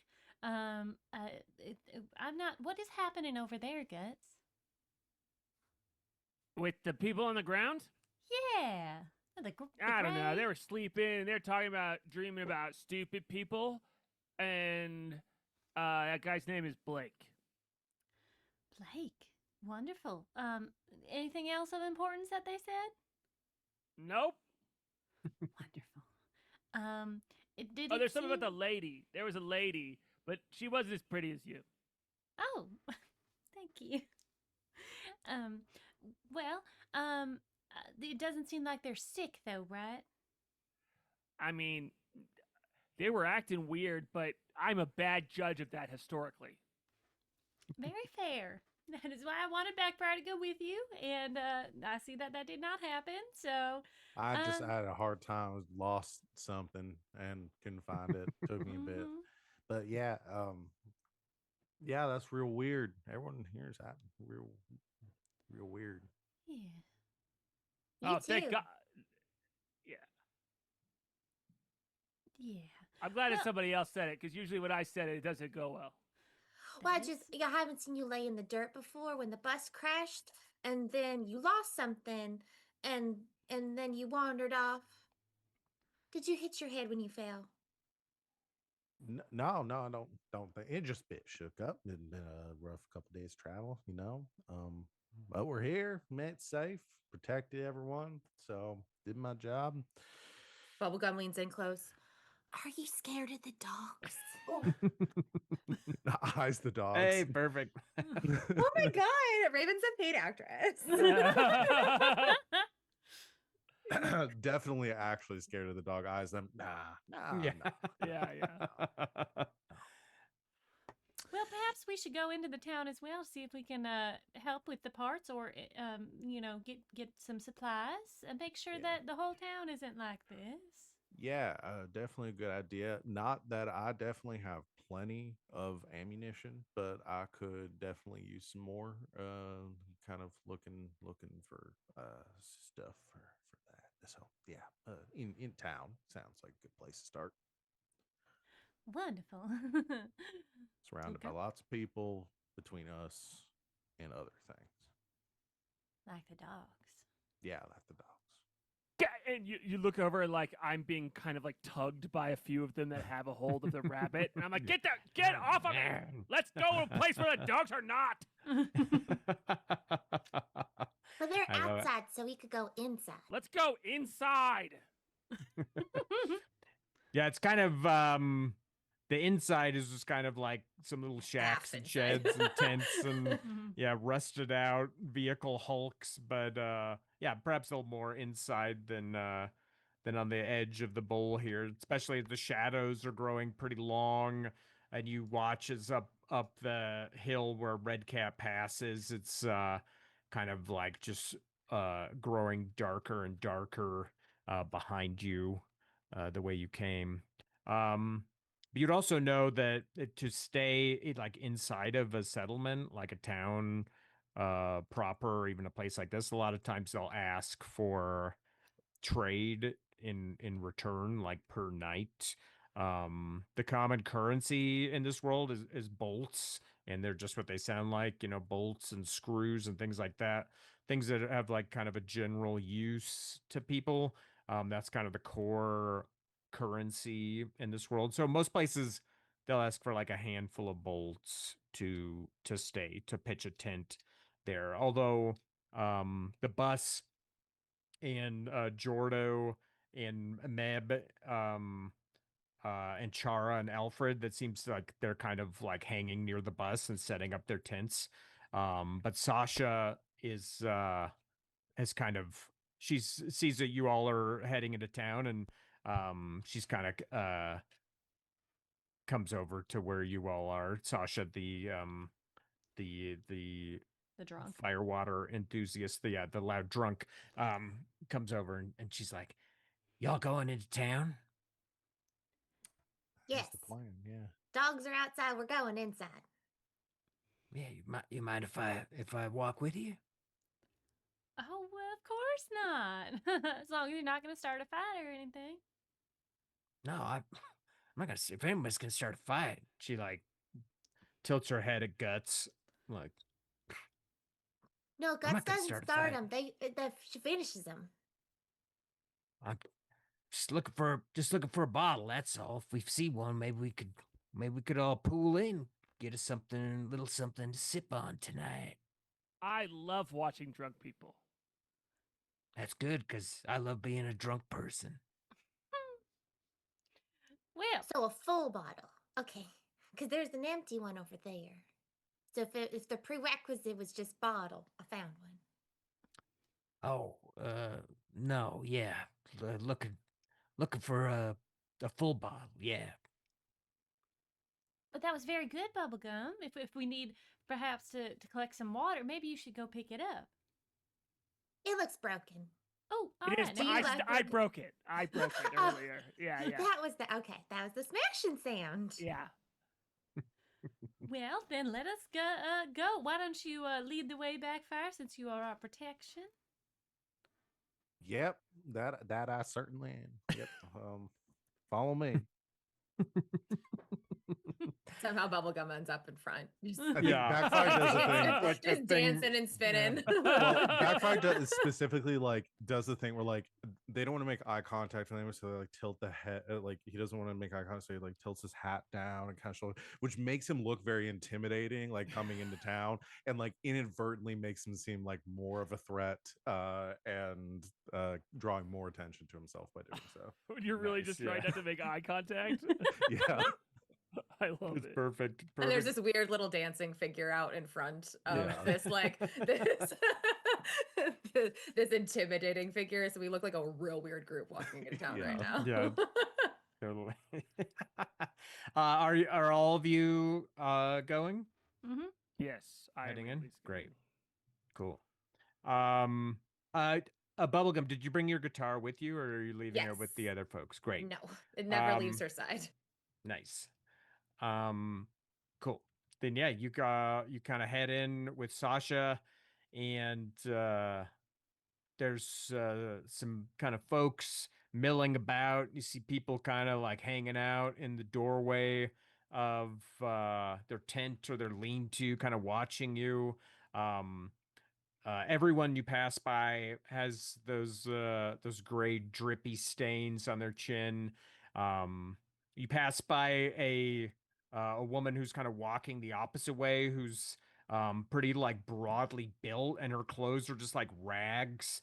And Guts, you can just like you spend enough time um fighting with other people to know uh the face of somebody who's like comfortable with violence, and this woman has that face that you can read as she kind of you see her kind of look at each of you in turn as she just kind of walks by slowly, and a moment later a guy runs up to you, kind of an old leathery guy. He's not wearing a shirt. He just kind of like scuttles up to you all, and he's like, "Oh, hello, welcome to Creighton's dugout. Hello." And he's like kind of pawing at all of you, and he's like, my name's Winton. What brings you here?" He has like a bristly white beard, but the whole area of the beard under his chin is like black. Well, we're sort of passing through, looking to make some trade, and maybe looks at hit the saloon. I guess if you have one. Oh, no, ain't no saloon here in Creighton's dugout, friend. But we got a few bottles tucked away that we could trade for. Mm-hmm. Mm-hmm. What are you looking to trade? We got a bit of everything, and I've been here longer than almost anybody, so I could steer you around. Maybe, and he like points at you, Bubblegum, and your guitar, and he's like, maybe if you could play that, you come to the big fire tonight and sing us a yarn or two. She like looks over her shoulder. Yeah. Oh, No, me? you with Oh, the guitar. Yeah, yeah, Oh, yeah, yeah. you. Okay, yeah. Well, are my friends invited to the fire? Oh, everyone's invited to the fire. Oh, okay. Yeah, I'll play. All right. Well, what are you folks looking to trade? If you're looking for a bottle of fire water, I could ask around about that. Anything else? I had a question. Oh, yeah. What's that? People seem to have some sort of stains on their mouth. I just don't want to be impolite and talk about something that shouldn't be talked about. Do you know perhaps what is the gray stuff that everybody has? There's not an illness, is there? Yeah, because it looks gross. He just like stares at you and his like hand goes unconsciously to his beard and he's just kind of like touching it with his fingers and he's like, no one's sick. No one's sick. Everyone here, we've never been better. We've never been better. This it's from the taste. It's from the taste. The Taste. the Is taste that a of the food? tar. He comes closer to you, Adeline, and his eyes get like even wider, and you can see they're pretty like bloodshot. And when he gets close, there's kind of this like sour smell to him, almost like he was sick, like puke sick Yeah. recently. But he gets like close to you, and he's like, "We've tasted the tar. You can taste it too. Ooh. You can taste it. You could. You Oh. don't have to trade for that. You don't have Ooh. to trade for that." Oh, And all right. he puts his hand on your face guts very like gently, and he like touches your Oh, chin. I will like, stab that's his it. hand if he touches my face. Like, at least, I mean, we don't have to do that, but I am. She does absolutely not want to be touched by this man. Just like swats it away. Okay. Yeah. Give me a reflex roll just for the fun of rolls. Okay, I got a 3 on the reflex. 3. So you go to swat him away, but this like old guy, he's a little quicker than you'd like, and he like pats your chin before he sees that you like drew your knife to like swat him away, and he like holds up his hands, uh, like he's like been caught or something, and he's like, "Oh, I'm sorry, I'm sorry, I'm sorry, I'm sorry, but yeah, this is nothing. This is just this."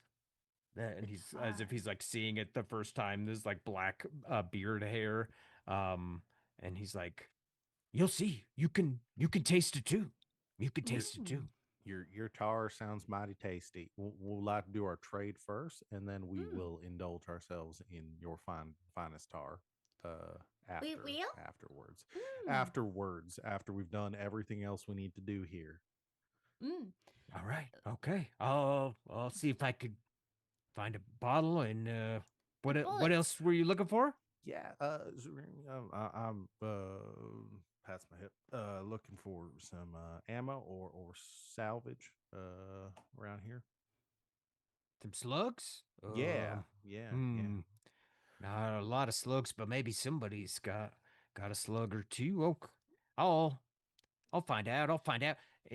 What do y'all have to trade for it? Oh, plenty of stuff. What? Oh, our finest entertainment. That's Oh, me. a song or two, but you got anything else? Well, we're perhaps willing to work a bit if that's. We have a few items that for the right person would be very good for them. I do have a piece of old granddad technology. I can fight for fun. Oh, we don't use need bolts. we don't need any fighting here. Yeah, you might all have some bolts. I don't know what y'all Mm. rolled up for your I've got 3 bolts. starting stuff. Ooh, 3 3 whole bolts. 3 bolts. I have 6. I have some iron. Holds up her left hand, and you see that like there's a bunch of like almost combined rings that she has knuckle dusters on her left hand. Oh, nice. Nice. If we need Nice. to. All right. Well, I'll see what I can get together. What's this old granddad thing you have? It's a red light therapy machine, and she kind of like pulls it out. It can be You used pull as it a out so scarecrow. he can see it. Yeah. Yeah. When you pull it out, his like eyes go even wider as he's like staring at it, and um, the kind of slice of the woman's Mhm. face from the out, and he whispers, he goes, the lady, and he like reaches like he wants to take it, but then like Ooh. Hey, puts his hand back, and he's like, Mhm. oh, all right, yeah, okay, we'll find someone. Where can I find y'all? Oh, well, maybe we should check on our companions at the. There was a woman who came out and said she had parts for our machine. Um, Trina, yeah, Trina. yeah. So perhaps we'll head that way. Okay, yeah. Trina's yard is just on yonder. I'll go find you there, and then we'll have a big fire. We have a big Big fire fire. every night. You can't miss it. Just come to the fire and bring Mm. that guitar, and I'll see what we can find. All right. You see that Perfect. Adeline has kind of put herself like almost behind Guts a little bit, and she's kind of like pulling on her sleeve like nervously. yeah, Guts has like Yeah. fully it's like fully stood between him and is like is he as he's talking to you, she's kind of like continuing to stay between you two. And he seems like kind of completely Mm-hmm. unperturbed by it. He's like, it's like he's talking to Adeline, even though he's like looking at Guts's like Yeah. torso. It doesn't seem to be uh, really reacting to any kind of aggression Posturing. Yeah. on that part. Yeah. And he's like, all right, I'll find that bottle. Yeah, okay. And he starts to walk off as Sasha like watches him walk off, and she's like, I'm go I'm gonna go with that old timer and see what he's able to rustle up. And she just kind of takes a couple steps backward and pivots and walks along with that guy. Okay, but if you get drunk, come back so I can watch you. She kind of holds up a hand.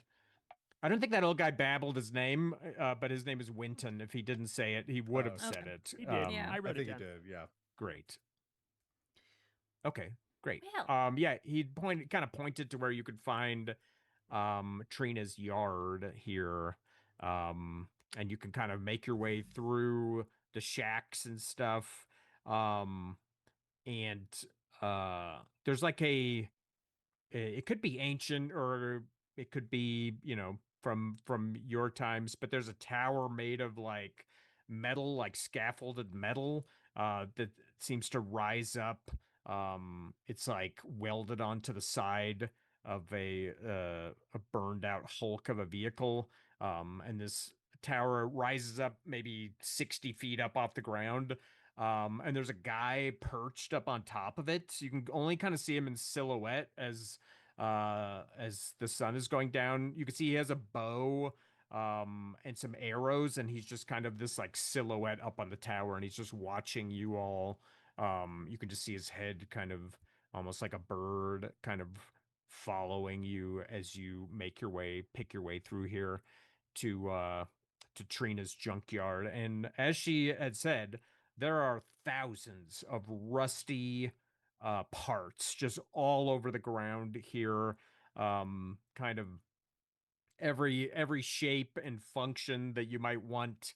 And Clint is just kind of standing around looking at him bored, just kind of like chewing on his knuckle.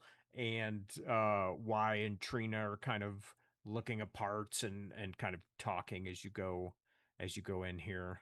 Um uh and yeah, when they look up, Y kind of gives you a little like wave hello. Howdy. Howdy, David. howdy, folks. Welcome. Well, come on in. Come on in. Feel free to look around. I got more shit here than I know what to do with. So if you're looking for a part, I probably have it. I would be amenable to your hospitality if you don't mind us perusing your inventory here. By all means, have a nose around. You got any ribs? What do you like? Like in a for a ride what, a truck? What do we talk about here? No, like the part of a body, the rib. Like bones? Yeah, that's a part of a body. No, everything here. These are like parts. These are parts for a Right. ride, for a bike, a truck. No, I don't have any bones. I don't know what you're looking for. You want bones? Go up on Red Cat Pass. That's where you'll get bones. Well, I came from there, and I tried to get some bones, and it didn't work. Well, you must not have tried very hard, because there's plenty of bones up there. I try very hard at everything I do. Yeah, she does. She looks at you like very dubiously. She's just like standing there. She almost looks like kindly, uh but except for the strange kind of like stain on her face, she looks like and her hair, which has been ignored so long, it's just like one giant dread that sits down on her shoulder. And she just, when you say that, she just kind of looks at you kind of like, sure. And she's like, well, I don't have any bones here, so sorry, I can't help you. Well, then I'm bored.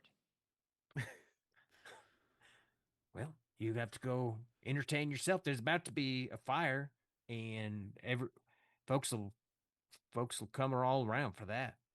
Are you a tar eater?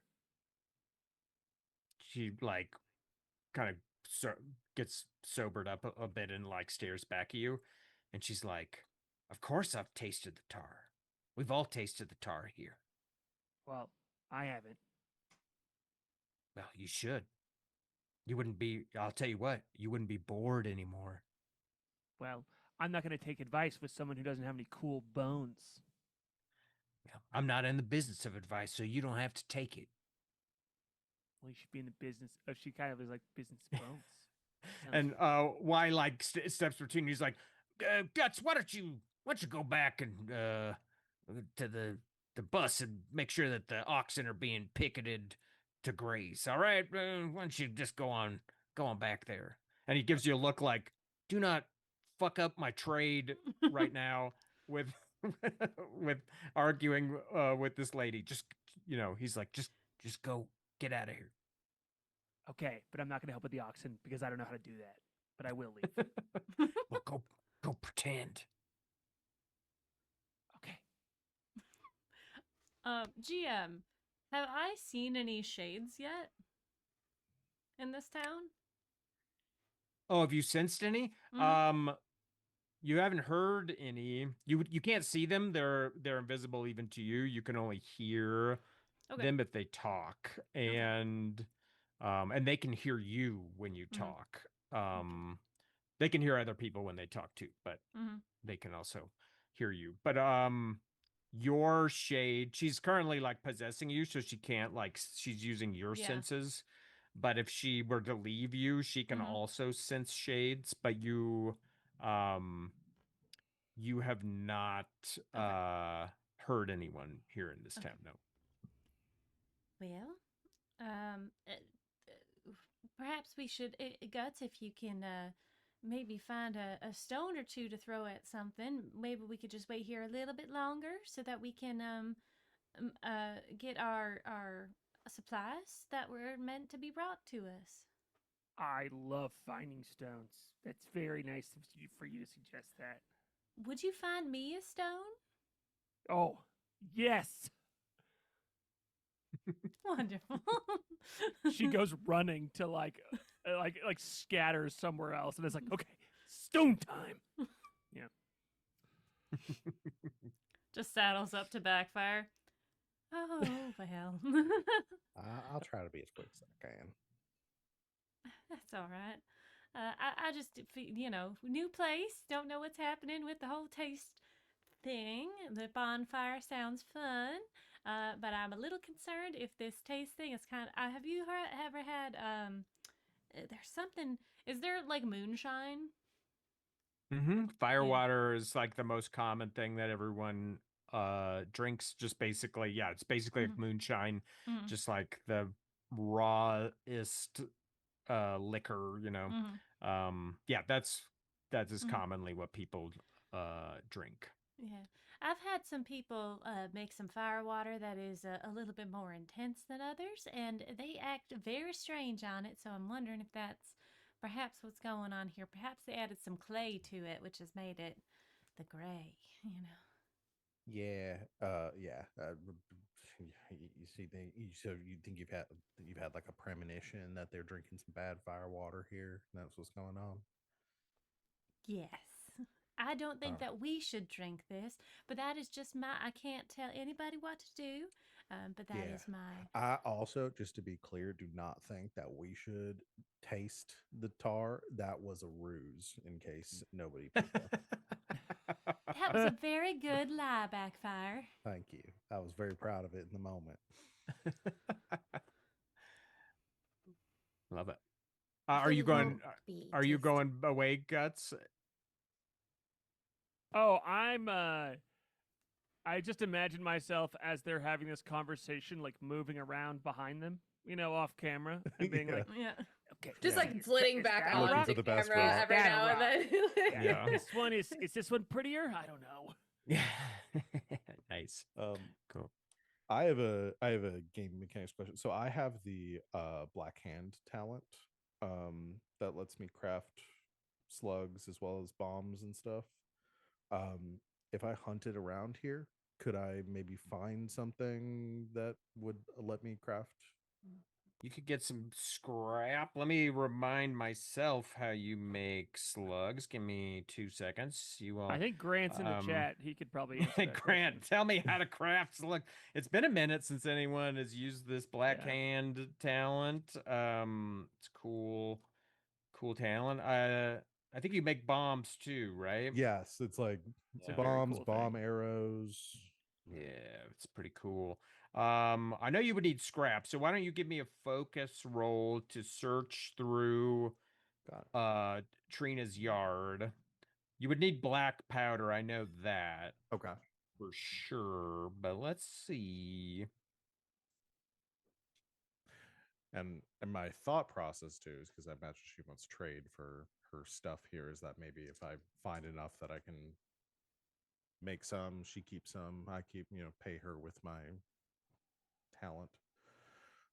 Let's see. So which role did you say you wanted Actually, me to why do? am I making you roll to find scrap metal? This is literally a scrap yard. You can find it. Ah, You could find it by. it's- You could find it by closing your eyes and walking in any direction. Uh, roll to find that one thing that is everywhere here. Yeah, there's definitely Hilarious. plenty of scrap, and the scrap is pretty easy to trade for because everything can be torn down into scrap. So, yeah, I found the recipe here. So yeah, you would need some gunpowder and some scrap metal, and it takes you an hour to make 10 of them at a time, and you have to roll to do it. So what you really need, scrap the- is going to be easy to find, but it's what the you black really need powder. is some of that black powder. Yeah. All right. What was the name of the woman that owns the Trina. Trina? I might go saddle up to her and ask if she might have, and just offer, just go up and introduce myself. Trina. Yeah, she's talking with. They're looking at some different axles, and I she's politely like wait until they're chatting with Y. But yeah, as you come up, she takes you in with your disastrous duster with the bullet holes and the singe marks and everything, and looking pretty serious. And she kind of like nods back, and she's like, howdy, how can I help you?" Yeah, I got you have a mighty fine collection here. I am looking, I am low on some needed equipment for myself. I happen to have a certain skill set to make slugs and or other larger explosive and incendiary devices, which may or may not be beneficial to someone like you for trade or whatnot. But I am plumb out of black powder. If you happen to have found any, I would be more than happy to make some for myself and also make some things for you that you could use for either protection or for trade. Well, as it so happens, I do have a couple pinches of You gunpowder. It say. doesn't do me any good, but I don't know what I could trade for. I don't have any use of slugs myself. We tend to just look after each other here in the dugout, but she just kind of seems like lost in thought for a moment. And she's like, I, I don't know. I don't need any slugs. I got more parts and I know what to do with. Um, Well, if you don't have any use for the black powder yourself, I would be more than happy to take it off your hands and pay you a few bolts for your time and effort in acquiring it. give me a persuasion roll, and you could be keen in it even if you're not keen in it. Lovely. I'm not. Love it. Okay. Well, I'll take that 5. Sweet. Yeah, she just like thinks on it for a moment and she just gives you this kind of like kindly smile and she's like, you know what? It's not doing me any good anyway. And I figure one of these nights I'll tip a lantern over and blow myself to hell anyway. So yeah, I'll tell you what. You give me the bolts you've got, and I'll give you I'll give you the powder I have. Just hold up a second. Let me go get it. And she picks her way through the parts. She's got like a shack that's like bolted together. And after a few minutes of clanking around in there, she comes back. And she has like a little leather pouch that has like 2 pinches of gunpowder in there. She's like, "There you are. Careful with that." Thank you very much. And I will hand her the 3 bolts that I have in my pocket. Sweet. And this is a very good deal for you. Yeah, She's given yeah. you something like pretty valuable, and she just seemed to be fine with parting with it. For a pittance of bolts. We haven't heard from Bubblegum in a minute. What's Bubblegum doing here? In the yard. Oh, she's looking for like the shiniest pieces of like little scrap metal that she can find.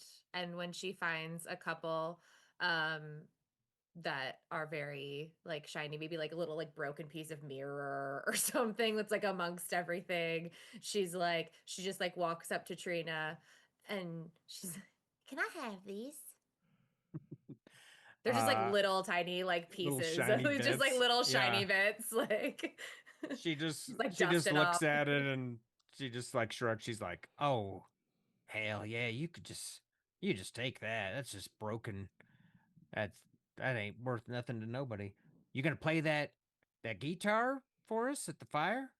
Yes, we were all invited. All right. Well, let's call that the trade." Okay, that seems fair, I think.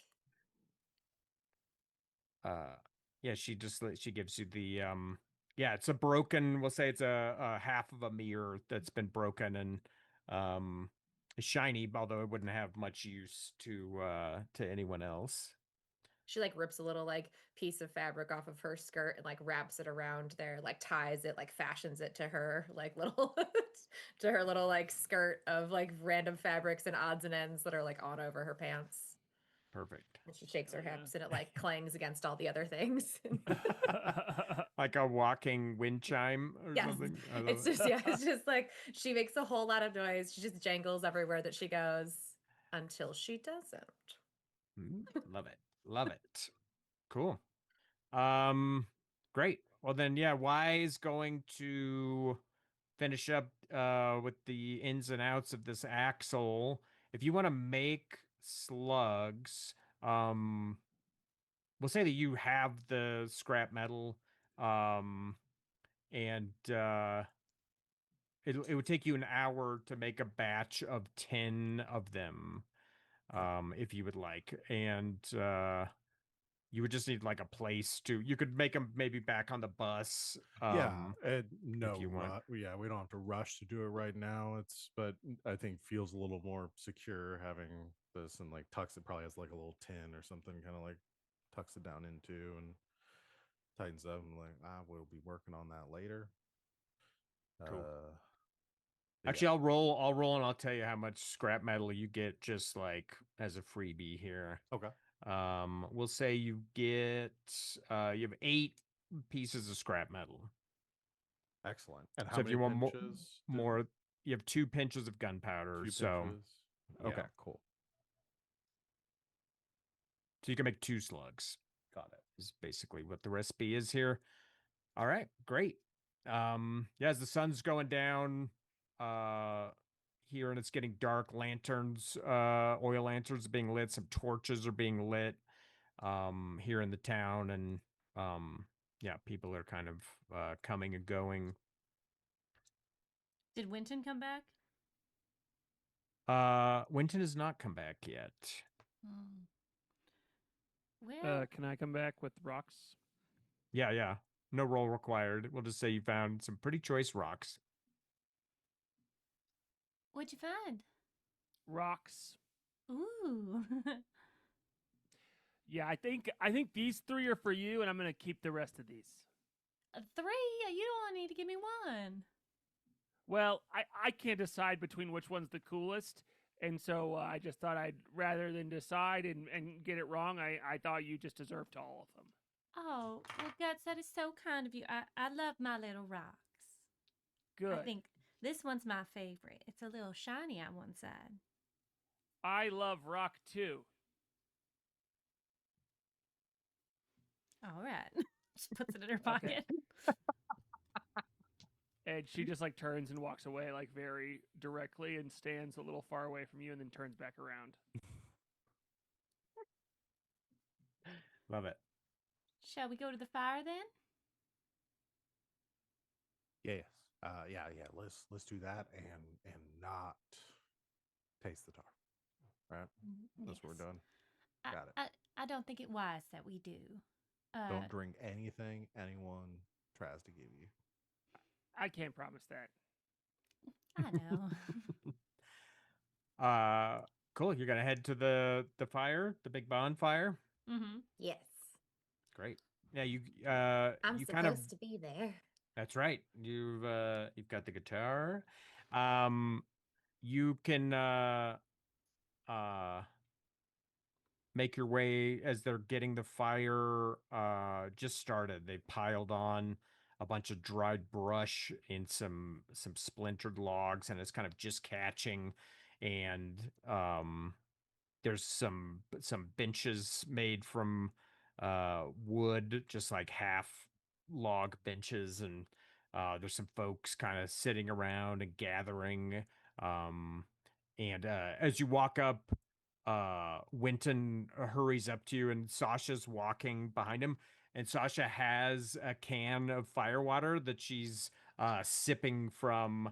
And when she sees you all, she gives you kind of a smile, like the cat who just got the cream or whatever. Like she's already scored her firewater. And Winton has a can of firewater in his hand, and he also has like a slug in his hand. You could see the bullet, and he runs up to you all, and he's like, "All right, I found a firewater that folks here they don't drink it like they used to, and I found a slug, and I'll trade you for that picture."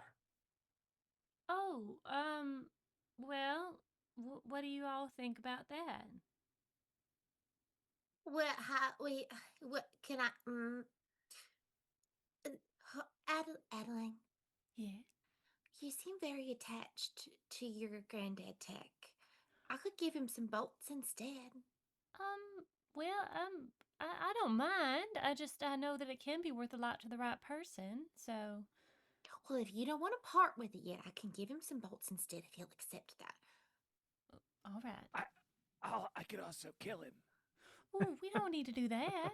I'd like to take back my previous statement about Guts not starting fights but finishing them. Right. I could do both. I could do both. I think she does both. That's very true. Well, Winton, would it be all right if we traded you for bolts instead? He just like visibly deflates at that idea, and he like shakes his head, and he's like, I ain't got no use for bolts. I don't need bolts anymore. But I want that. I want that picture of the lady. That's what I want. Is the Oh, picture just the on picture. the Yo, text? just the Yeah. picture. Hold on a minute. Yeah. Is it part of the tech or is it like part of the container it's in? Oh, it was a piece of an ad, right? Like Yeah. like a piece Well, of paper. I have a Like- piece of broken old grand tech, so I didn't know if that was the actual like. Oh, sorry, I misunderstood you. I thought you just It had could be. like the piece of the ad. Yeah, Is let's it the say sticker it's, on it or something? yeah, yeah. Just rip Yeah. off the It's like sticker. a That's what I torn- thought. That's what I it's thought a Yeah. too. torn sticker. Yeah, it's a torn sticker for some supplement, some Yeah. bullshit supplement. But yeah, the label long ago got peeled, so it's just Uh. this like part of her. But yeah, he wants the picture. He doesn't care about what's inside. Oh, Um, yeah. She kind of like takes the tech out and puts it in her pocket, and then here hands him the picture. Yeah, you can like maybe like peel it off, and he's Uh-huh. like, the lady, and he like without even looking at you, he like shoves the can of firewater in your hand, and he just drops the bullet in the dirt, and like just walks off, just like staring at this little ripped piece of this thing. And some other people are like, what do you got there, Winton? What do you got? And he's like kind of shouldering them, and you see him kind of like run off into the shadows as this bonfire Do something weird. is lighting off. Yeah. Yeah. I'm starting to get a full picture. Yeah. Yeah, great. Yeah. She will Guts- pick up Guts the is bolt, hand it Yeah, to Guts Backfire. turns to Adeline and is like, Hilarious. man, that guy does not understand personal boundaries at all. Hmm. That was a Um, weird interaction, right? Yeah. I think Yeah. so. Okay. Alan, this was yours. Are you sure you want to give this to me? Well, I see it as an investment, giving it to you. All right. I reload the one bullet into my gun. I Careful will not take- to show everybody that the rest of the chambers are Yeah. empty. Just like, okay. Just I like love it. sleight of hand. Yep. All right. Cool. Yeah, folks are gathering around here at the bonfire. You recognize some of them from people you walked in. You see a tall, lean guy with a bow around him and some arrows. Who you might be the guy you saw up on the tower. It was hard to tell. But if he's not, he has a bow and arrows, like that person was. And people are just kind of gathering and greeting each other. They seem like very friendly with each other. There's a lot of some people are embracing, some people they're like kissing one another, and they're like taking their seats here. And you don't have to roll for it, but there is a woman who's she does not have any kind of stain on her chin. And she's just like sitting on a bench across from you. She looks pretty she looks like she's in a bad mood. She's kind of like just like glaring at the fire. And it looks like most of her hair has fallen out, and she has like very dark, kind of patchy circles under her eyes, and she's also missing an arm. She only has one arm, and she looks like she's, I don't know, maybe in her 40s or so. It's hard to guess people's ages here in the post-apocalypse, but she's just kind of like watching the fire grow, and just you can just see her like jaw muscles kind of flexing.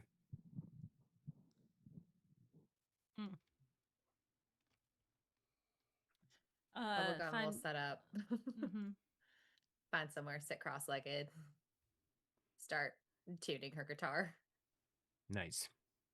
Yeah, when people see the guitar, they're like, "Ooh!" You can sense this excitement for a bit of entertainment here, a bit of some um, rambler music. Excuse me. Yeah, Guts is like standing in the like security guard position. Is like next to her with like her arms crossed and like kind of like twiddling with a knife. Nice. So to play music, it requires what's called a big move roll, and that's where you combine two skills and you roll them together, and you're trying to hit like a total sum.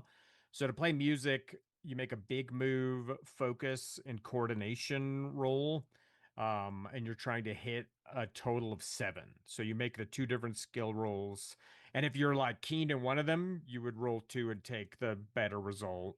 But you're Okay. trying to get a total sum of 7. Okay.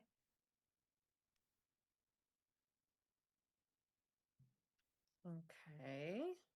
And I got a 5 for my focus and a 5 for my coordination. Great. Nice. Nice. So 10. So you play very well. What is the song about that you play for everyone as your as a hush has fallen over everyone and you're able to play here by the fire?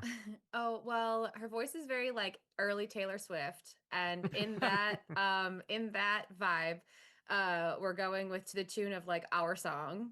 And and she's singing about all of the dogs that like and how they like found us and followed us and they're sleeping underneath and she says, they're a bunch of different names that you guys have heard her yell at them as she's like singing this song, and they all have little personalities. And there's a love story in there somewhere, and it's all about this pack of dogs that has followed them.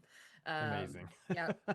I was Our- fully expecting it to either be super cute like it was, or like Metallica or something. Yeah. Like, Yeah. it was gonna be one of Yeah. those two. Amazing. I love it. So that's the I've first never- song. Our dog is our song. Yeah. Yeah. And this one's for you, dogs. Yeah. Yeah. yeah. It's a little weird because like who sings about dogs? It's not really a tale of anything that like has happened to them. But this was very important and it's been a very fun thing for their caravan, or at least for her to watch while this caravan has been moving. So that's why she internally wrote a song about this. Yeah. There's a long verse that's just the, like listing off dog names. The name. Yeah. Yep. Munch and Jumpy and yeah, everybody. Toenails. Toenails has a big love Toenails, story with yeah. with Chomper. Amazing. Yep. I love it. Yeah, and you play it very well. You play it, and your audience of strangers here in Creighton's dugout are just kind of staring so rapt. Even if the subject matter of the song is like, oh, that's not something that somebody might normally sing a tune about. They're like very focused on it and like they're like nodding at like, oh right, like this is moving me. And yeah, It is. you It's play it very very moving. well. It's emotional, you, you tell the story of this pack of wild dogs who strangely has linked up with your caravan, and yeah, Are the dogs how you've come to around? know them. Maybe one or two came into town, but they'd probably be shooed away, especially if they're completely feral like they are.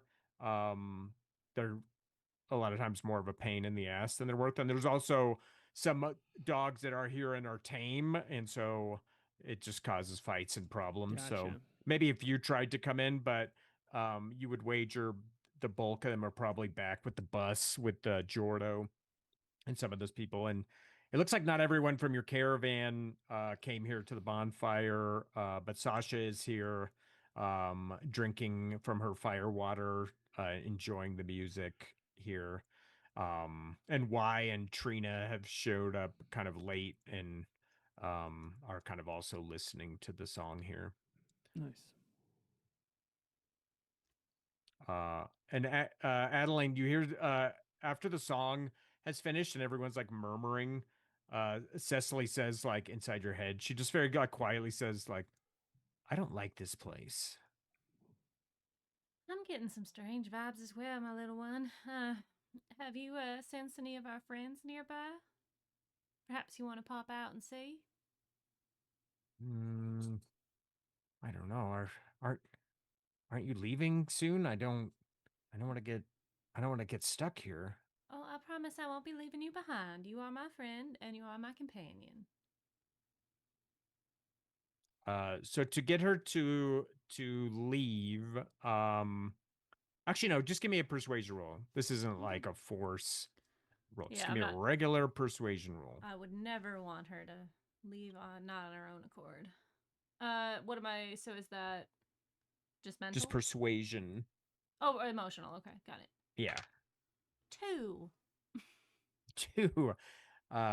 She just kind of like Welcome. digs in her heels and she's like, actually, while you're possessed by Cecily, you use her stats, and so you would add +1 and you would roll twice, and Because she is keen. yeah, because she's keen in it. So 4 total. Okay, so that makes me roll a fate roll. Oh boy. And after like a long moment of like sulky silence, Mm-hmm. she's like, fine, and you kind of feel the vacancy as she's no longer possessing you, and now she's just like this like I don't want to say ethereal because she's not a ghost, but this sort of like invisible like entity around you, and she can sense things. She can sense things that are living. She can sense other shades. And she like processes the world just as like information. She can't like see it. Like she Yeah. can't tell you like what color something is, but she could tell you like what's around. And after a moment, she's like, "There's there's there's no other shades here." All right. Are you getting any other vibes? Yeah, there's somebody tied up, and he's trying to scream. Oh. He's above us. And I think we can call right there, actually, as that's Oh like my. a cliffhanger for the Whoa. session. Hey. And I don't think we'll have a better cliffhanger for this game. But yeah, well, this is a 3-parter, so this was just our Yeah. meeting this cast of great characters. I like this group. And getting you into Creighton's dugout here. Yeah. Thank you all for watching. I'll Mhm. kick it back over to ULB. But if anybody's interested in this game, Mhm. we could put a link in chat. I shall. I've a site for my games called occupiedhex.com. Check it out. And I Mhm. guess we'll be back the next 2 Sundays. Yeah. Yeah. Thank you guys so much for watching. Thank you to all these wonderful players. Let's go around and have everybody introduce themselves one more time. Do you want so to we do can stars and see- wishes? We'll do it off stream. Okay. Off stream. Got it. Yeah. But let's start. Andrew, why don't you tell people where they can find you, what you do beyond creating this wonderful game? Oh, right. Sorry, I had already started on it. I have a company called Occupied Hex Games. If you go to occupiedhex.com, I've got a bunch of games on there if you want to check that out. I also have a infrequent newsletter where I give people news on my upcoming games, and I give away dice every time I send it out. But yeah, if you're interested in what I'm up to with making games, check out that newsletter. Awesome. Thank you. I literally like muted myself when I I, saw went to that. go talk. That was I was like, nope, I clicked the wrong button. Hi, I'm Rachel Elizabeth with Z in the Will and 7S. I, like I said, have not been doing things on the internet recently because I moved and started a new job. But I'm anywhere on the internet that my friends ask me to be when I can be. So you can find me here for the next couple Sundays. Hell yeah. Me now. Hello everyone. Like I said at the top, I'm Val. You can find me the Kraken's Crown, but mostly over on game nights where I run a couple of games over there.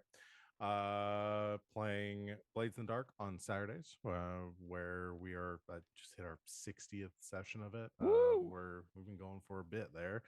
And then on Tuesdays, our new game, which if you like the Old West kind of stuff, we're playing A Fistful of Darkness, which is the Blades hack of for a like old Weird West sort of setting. And I'm pulling so much inspiration from this that I want to bring into that game now, and absolutely loving it. That game also Hell has yeah. like a post-apocalyptic thing where like the game ends at a certain point, and then it's like go and do whatever you want, play a different system and stuff. I'm kind of thinking that Cool. when Oh, that happens, would be a nice. good time to do this. Yeah. So Yeah, super that'd be excited awesome. about that. Yeah. But yeah, that's on Tuesdays, 8 o'clock Eastern time, same place. But yeah, that's it. And I'm I know- Harlan. Oh. Oh no. No, I'm you. I mean, sorry. it should end with me, so you go ahead. Okay, yeah, I just assume you're in charge, so you Yeah. go last. Yeah. But yeah, I'm Harlan. I DM'd over on Better Than Heroes, and you can check out our show on YouTube now. Yeah. You guys have anything coming up? Not currently. We're gonna do a wrap up session and just like kind of like an out of game talk because we played for 5 years and the story's over now. Yeah. But we have stuff planned for the future. It's just You're gonna be running some secret. other games and some Mhm. yeah It's other secret. stories. Secrets. Well, thank you very much. I'm LB Hackemup. You can find me at LB Hackemup on Instagram and on Blue Sky. I'm here at Hack Recklessly on Twitch and on YouTube. If you've followed this far, please like and follow and do all that cool stuff. Leave comments. I love to hear from you guys. The next time this channel is going to be live is on Thursday for the Themeless Thursdays. We'll be there Friday. We'll be back here on Sunday, so check us out. I'm excited to continue this story with all these fun people. But I guess I'm LB Hackemup. Hack recklessly. Bye!